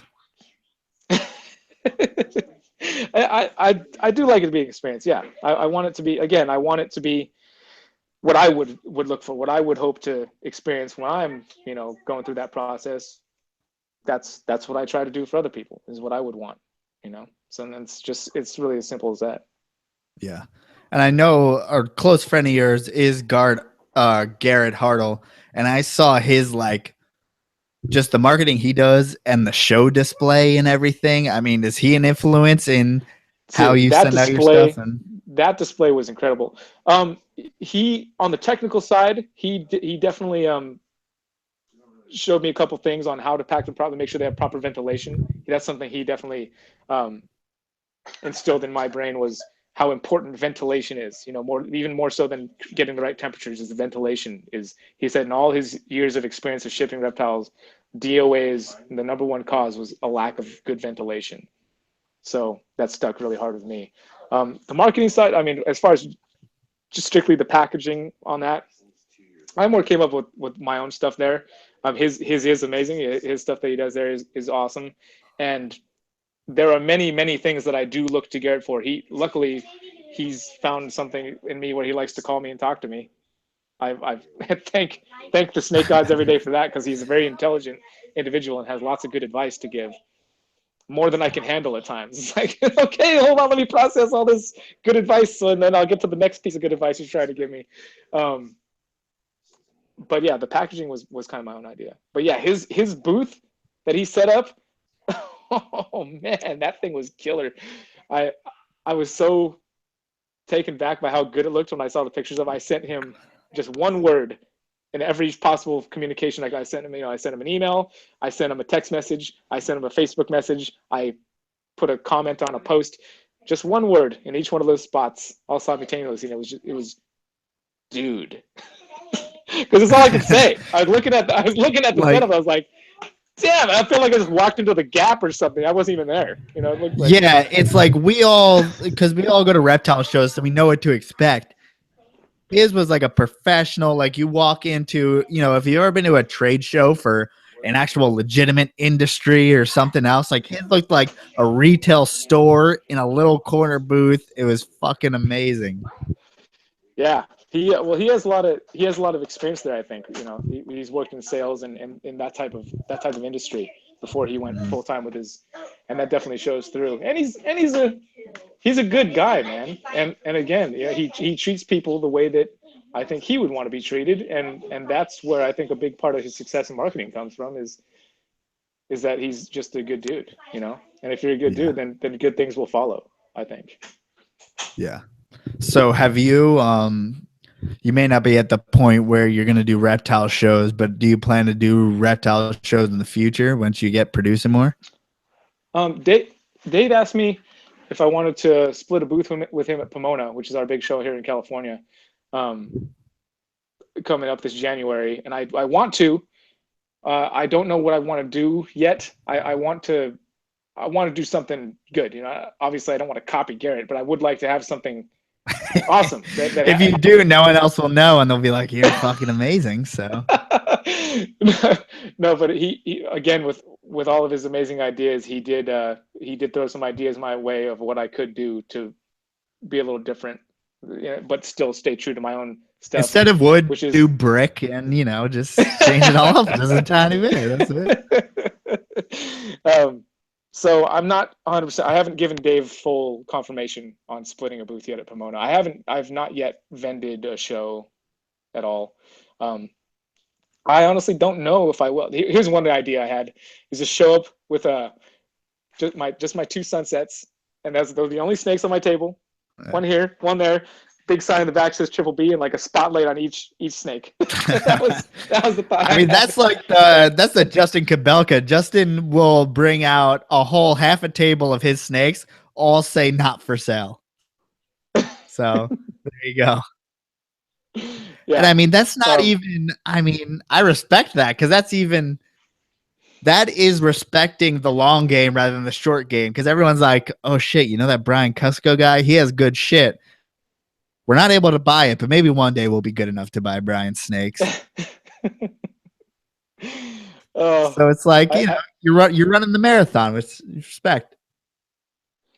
Well, I like to think that I'm in this for the long haul. I've done some other things that were very near and dear to my heart, you know, and tried to turn them into businesses or ways to support myself, whether that was playing music or doing photography, and sometimes it can be a bit much, you know. It can take the what you got into it for in the first place out of it, and so I am trying to be somewhat careful with this and not let it Mhm. do that, because it happened with me for a minute with music. You know, it sucked. It became work for a minute. I was like, it happened for a little while there, and I was like, that sucks. Why does this feel like work? I'm playing music. You know, why is this? Yeah. And so I really don't want that to happen with this, and I'm trying to be careful to not let it do that. And one thing that it has going for it is that there are living things involved here, you know. So it's not like a guitar that you can just go put in the corner and let sit there for a while and forget about it for a couple of weeks. You can't do that. You know, they're going to die. You know, you got to care for Mhm. them. You have to pay attention to them all the time. And I think that might be part of what will help keep me from doing whatever it is that happened with that other stuff. But it also plays into it, you know, to put that other Yeah. stuff that I spent time doing, like, you know, on my channel. If you listen to the intro music, if you listen to the outro music, all this, I recorded that. I played that stuff. I recorded all that music. Obviously, all the video stuff I do myself, and I try to make it look nice and kind of like professional photography and videography, which sometimes works, I think. But I do strive to make it look good and feel good and sound good. And so those things tie into everything I'm doing right now still, even I mean, though that kind of I'm, ties into like my worry at the moment is like, can the little guy with good production value, good content surpass, you know, other things without sacrificing the, you know, say videos that I'm not willing to do, you're not willing to do. You keep very consistent content as far as very, very good to the hobby and like very deep in our own hobby. Cause, you know, you may be playing to an older group that, because the hobby is mostly older dudes, right? Like most of the people that keep colubrids are 50 plus, and I'm the only young dude doing it. And like you're in this, and then like a lot of the guys are a little bit older and they may not watch YouTube. So it's hard to get attention on YouTube without reaching those younger guys and without going outside of the hobby. Do you have confidence in the fact of staying who you are and staying true to what's good for the hobby and growing your YouTube channel at the same time? yeah, I mean, one reason is because, and I've had this conversation with myself in my head, um, Mm-hmm. is I'm not concerned with how many subscribers I get. I'm really not. I could care less if I never got another subscriber, another new subscriber. You know, I really couldn't. I want to build real relationships with people and reach out to real people and have. I don't want just a bunch of people I don't know, you know, just randomly just liking it because it's a scene or, you know, it's a spectacle. My purpose for creating the channel in the first place was to reach out to people and get in touch with people and talk to people like yourself and like many of the other people that I talk to sometimes on a daily basis. And it's already become successful in my mind because of that. I've found lots of people, and lots of people have reached out to me, and we're forming these real relationships, and that's what it's about for me. I'd rather have a couple thousand just, you know, dedicated solid people that are subscribed and want to be part of what's going on with what I'm doing versus, you know, I'm not going to say that I wouldn't be bad to have a ton of subscribers, but I think there are some bad There's a things that could come with balance, it. or There's yeah. a balance, yeah. I mean, you could get so many subscribers where that message has gotten lost, but again, I don't know if that'll happen. You know, um, Mm-hmm. to answer your question, no, I don't think I'll change into anything other than another version of myself. I'm not gonna. I'm always gonna do what I do. I'm not gonna do anything because I'm trying to get more subscribers. If that's your question, Yeah. I I'm happy with the amount of subscribers I have right now. I'm happy with the people that I've found, that have found me, that I'm now in contact with, and I'm really happy with those people. You know, I can go to virtually any state right now, and I've got people that will put me up in their Mm-hmm. house and welcome me to their homes. Like that's huge. That's awesome. That's incredible. You know, Yeah. and I could ask for no more. I really couldn't. Like how cool is that? I couldn't have imagined a better thing to come from that than to be welcomed to people's homes and hometowns and then them wanting me to be there. Like that's great. Like, I wouldn't want to ruin. I wouldn't want to ruin that. That would be if I it's messed like, that up. Then I've sucked. but bro, I mean, I'm talking from someone who has 2,900 subscribers, like, but also it's like everyone's a core person who actually gives a shit.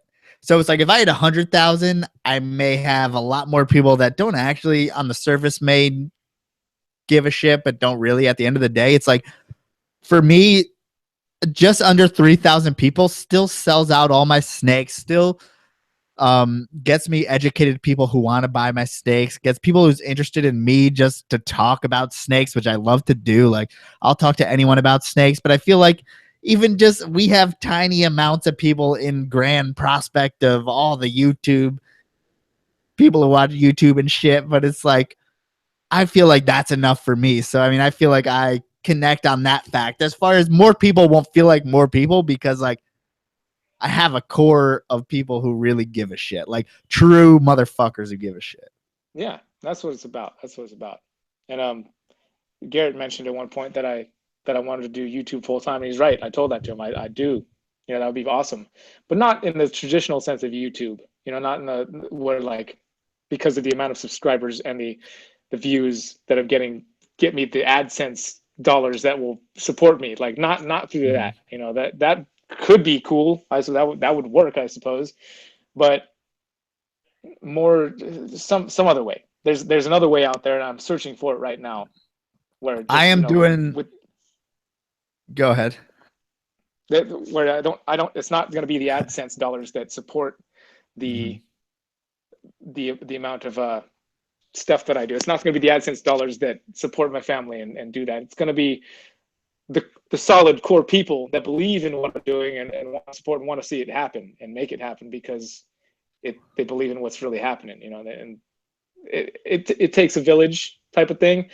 And to your point, as you were talking about having that core group of people, something my father always said growing up, that was not just a saying or a phrase. It was something. He's a very intelligent man and he knows a lot about human history and natural history and just he's like an encyclopedia. This guy, okay.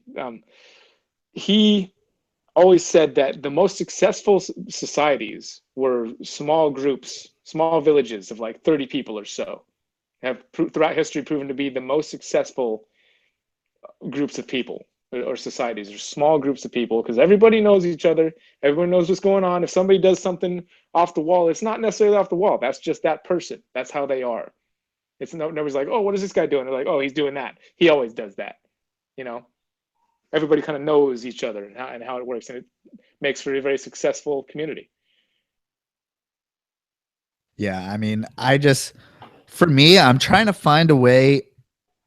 Reptile is my full-time living, right? But I don't want to have to sell snakes all the time. I don't want to have to trade lives for money per se, like whether it be supplies, whether it be YouTube, whether it be something else. I'm always looking for a different way to make sure that I don't need to do a sale of 50% off all my snakes. Come and get them, motherfuckers. Like, I need to make sure that I don't fall into that because I feel like as much as I want to make a living on this, I don't want to sacrifice my morals to do it. And I feel like you kind of coming from the same place. So, yeah, I mean, who wants to sacrifice their morals?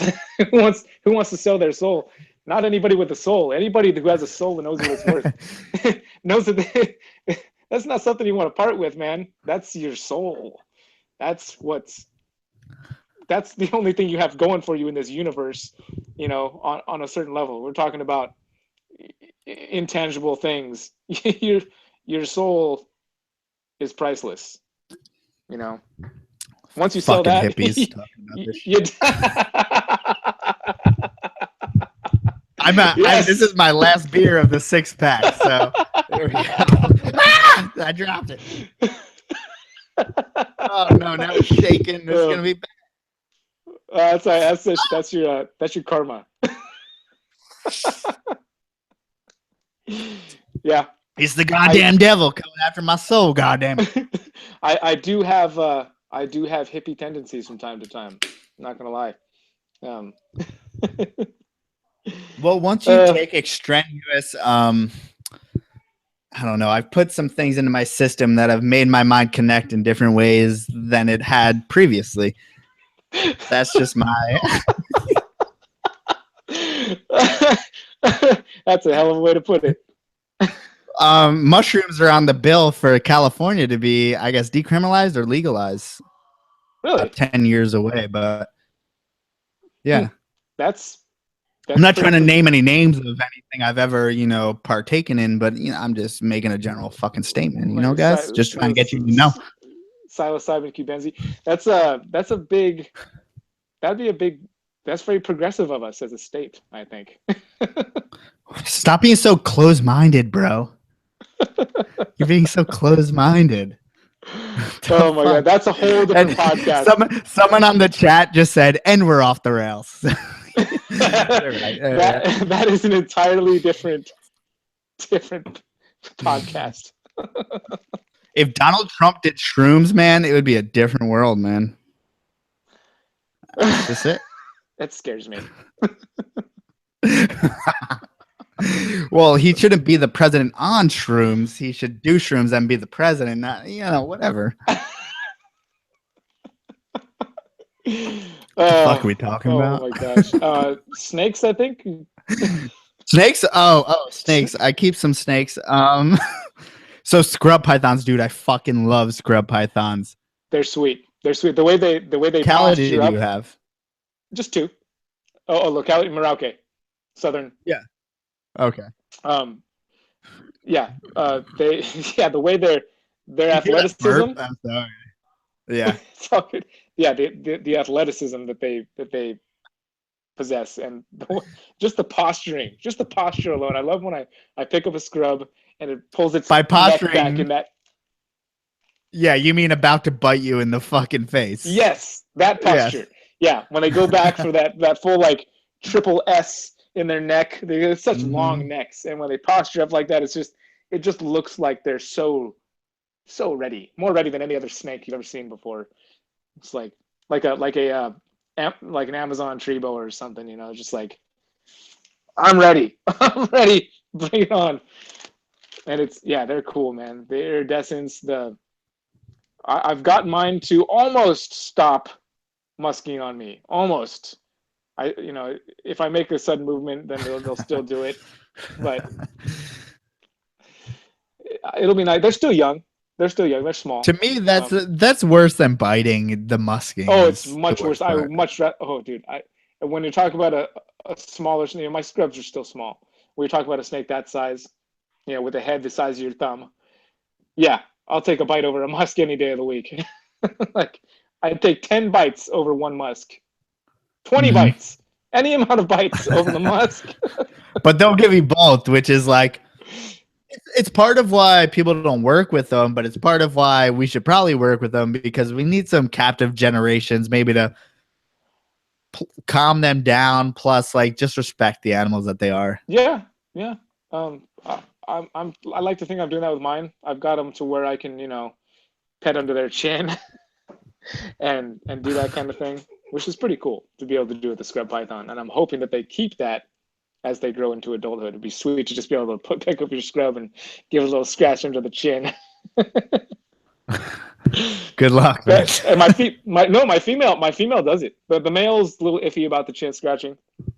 The female would just sit there and just take it. Just like push your face into it. It's so cool. I'm really hoping that it's not something she grows out of, because that would be sweet.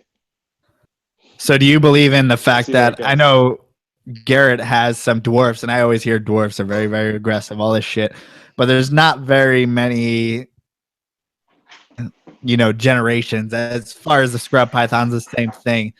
Do you believe that, more captive generations will help, chill these guys out? I think it can. Sure. Yeah. I mean, to a certain extent. Yeah. Yeah.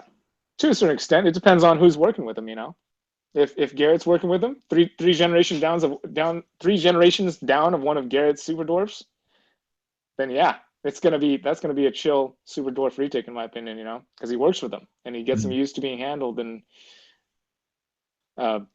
calms them down. Like it makes them less defensive. So yeah, I think it can be done even with a snake if you get the snake right. That's why I choose to raise all of my snakes from hatchlings or from babies, you know, from neonates and all that, is so that I can work with them and instill my own practices with them and get them to be the snakes that I would like them to be, which is not biting me all the time and something I can handle and enjoy its company and presence without having to worry about bleeding all the time, you know? Yeah. Just like, Yeah, I mean that's definitely something to consider with you know, baby retakes and stuff like that. yeah. So you definitely believe as far as retakes, they have intellect to the fact that you can kind of tame them down or make them tolerate you to a certain extent. I mean, in my experience, I can only see it that way because all the snakes that I've got eight reticulated pythons that I've some of them are still small. I've got a male that's still very small, and a couple of my bigger girls now are pushing 12, 13 foot.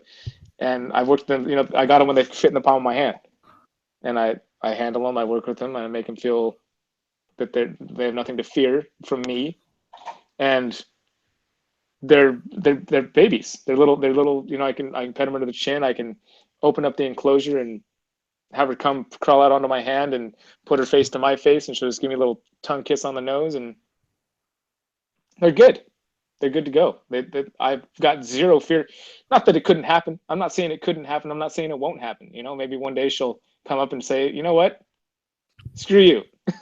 Yeah. I just realized you've been keeping me in a cage my whole life. I'm going to bite you in the face now. That might happen. I'm not going to deny the possibility, but I've got very strong feelings that it won't because of all of the previous experiences, you know. Mm-hmm. Yep. Versus this snake that I just got, this pied retic that came in that I didn't raise from a baby, who was not treated the way that I treat my snakes, and I have to worry about her biting me in the face. Yeah, I mean, you want to take that as first prerogative, especially when you have a giant fucking snake. Yeah. And then it depends on the person too. So Riley just pulled out a snake of Travis's that is supposed to be mean and defensive. And yeah, I mean, personally, Riley's, I barely handle any of my snakes that aren't outwardly semi-nice to me. As far as, you know, I just kind of leave my snakes be for the most part. Yeah, unless it's my corn snakes and stuff. I do that. Luckily, I have the amount of snakes now where that's kind of what happens. You know? I don't have retakes. If I had retakes, I would definitely want them to be chill. Yeah. Many benefits to having a chill reticulated python. When it comes time for cleaning, I mean, you know, and you've got to get them out of the enclosure, and it's a whole different world. As I've just learned to respect this last couple weeks, you know, trying to move a snake that isn't necessarily going to let you move it easily. It's a whole different world. You know, cleaning time takes on a whole new meaning. Yeah. Yeah, I mean, and if you've ever seen a retic dirty its cage, it just sprays shit and piss everywhere. Yeah, which is like, I don't know how you guys deal with it. Yeah. Sometimes it'll take me a solid half hour to clean one enclosure, for sure. Yeah. But it's part of what you sign up for, you know. That's why absolutely research is important, and you know, that's why is your wife commenting right now? Is she? And Brian's not allowed to get any more retics. I can't imagine who else that would be. Well, it says Hillary Kusko, unless, you know. Yeah, unless somebody has hacked her name and account, then that's definitely her. Well, I'll fight for you, but my girlfriend's also posting as my username, so start agreeing and shit like a crazy woman, you know. Yeah, no, to her credit, she grew up with a deep-rooted fear of snakes, and having nightmares about snakes. So did Melissa. So that's funny. And now she cleans retics when I'm out of town, and and actually will go hold snakes of her own free will, just because she feels like it, which is a bit turning over a big leaf, as I'm sure you've experienced. Because Melissa's into snakes now, right? I mean, she does the We're podcast like with you. the leaf is half turned over. She doesn't fuck with the carpets or the olive or the pine snakes, or she'll do the corn snakes. So the leaf is maybe a quarter turned. Okay. Well, when I say Hillary, I mean she cleans the retics that I've raised, not the big pine. She's not getting anywhere near that snake. She doesn't touch the scrub pythons. Won't mess with the berm because she likes to talk a lot, and that can be a little bit off-putting. But but the retics that the two big girls that I raised, they're handleable, you know. But it's still a big credit, you know, I give to her to support me and let me use our guest room, quote unquote guest room, Yeah. as our quarantine space for these snakes. Yeah. Melissa still tries to call this a guest room because we have a mattress in the corner. So she's like, yeah, we'll just put it down when guests come over. It's a guest room. Yeah, it's a fucking snake room. That mattress never goes anywhere. But yeah, I mean, she's comfortable with the things that aren't outwardly not comfortable with human touch and have to use a hook and all that jazz. Yeah, it's good, man. Good enough for now, right? Yeah, it's great. Hey, you got snakes in your house, man. I mean, just to allow us to, people think it's crazy that we take up a room in our house to, you know, have all these snakes and whatnot. I think it's pretty sweet that we have people at least stand our shit. Yeah, definitely. Yeah, I've got two rooms. I actually built a snake room the end of this year. I just finished. I'm not even quite done with it. I've still got a wall that needs paint. I've still got to port the I don't need the AC right now, obviously, but I'm going to need it at some point, I imagine, and I'm gonna have to port that out through the wall. But other than that, I'm pretty much done with it. But I still am taking up the guest room as quarantine. So she's all excited. She's like, "Yes, you're building a snake room, and you're gonna get them in their own little snake room." And then, yeah, just kidding. But I like to quarantine. Yeah, you know, proper protocol calls for me needing at least 2 rooms in the house. Yes, at least 2 rooms. You know, it's just, you know, general practice. So we've gone over 2 hours like we promised we would because girls aren't here. Tell us a little bit of how we can get in touch with you. There are many ways to get in touch with me. Instagram is not necessarily one of them. I do have an Instagram account at Brian Kusko. If you comment on one of my posts, then that will be good. I'll see it and I can talk to you there. For some reason, I'm not very good at checking the messages there, but it is a way to get a hold of me. Instagram at Brian Kusko. Also Facebook. You can find me on there at Brian Kusko. I'm one of 2, apparently. It'll be very obvious which one is me. YouTube, of course. If you comment on any one of my YouTube videos, I've got 2 channels. One is the vlog channel. It's very much my personal public diary. Brian Kusko, or Triple B TV is the snake channel. Email, B Kusko, that's B, my first initial, Kusko @me.com is another way. And that's about as far as I'll go. I'm going to make you work a little bit harder to get my phone number. So make sure to refer any Morph ID questions that you may ask me. Just refer, just send them right to Brian. That's fine. And if you have any cooler questions or anything else, Port City Pythons, Instagram, Facebook, whatever. Just kidding. Don't annoy Brian with random shit. What else do I need? PortCityPythons.com. I don't remember all my own stuff. Melissa's usually here to market for me because I randomly ramble when I'm drunk. And we're out. Thank you guys so much for listening. Download iTunes, podcast, YouTube, all that shit. Thank you guys so much. See you later.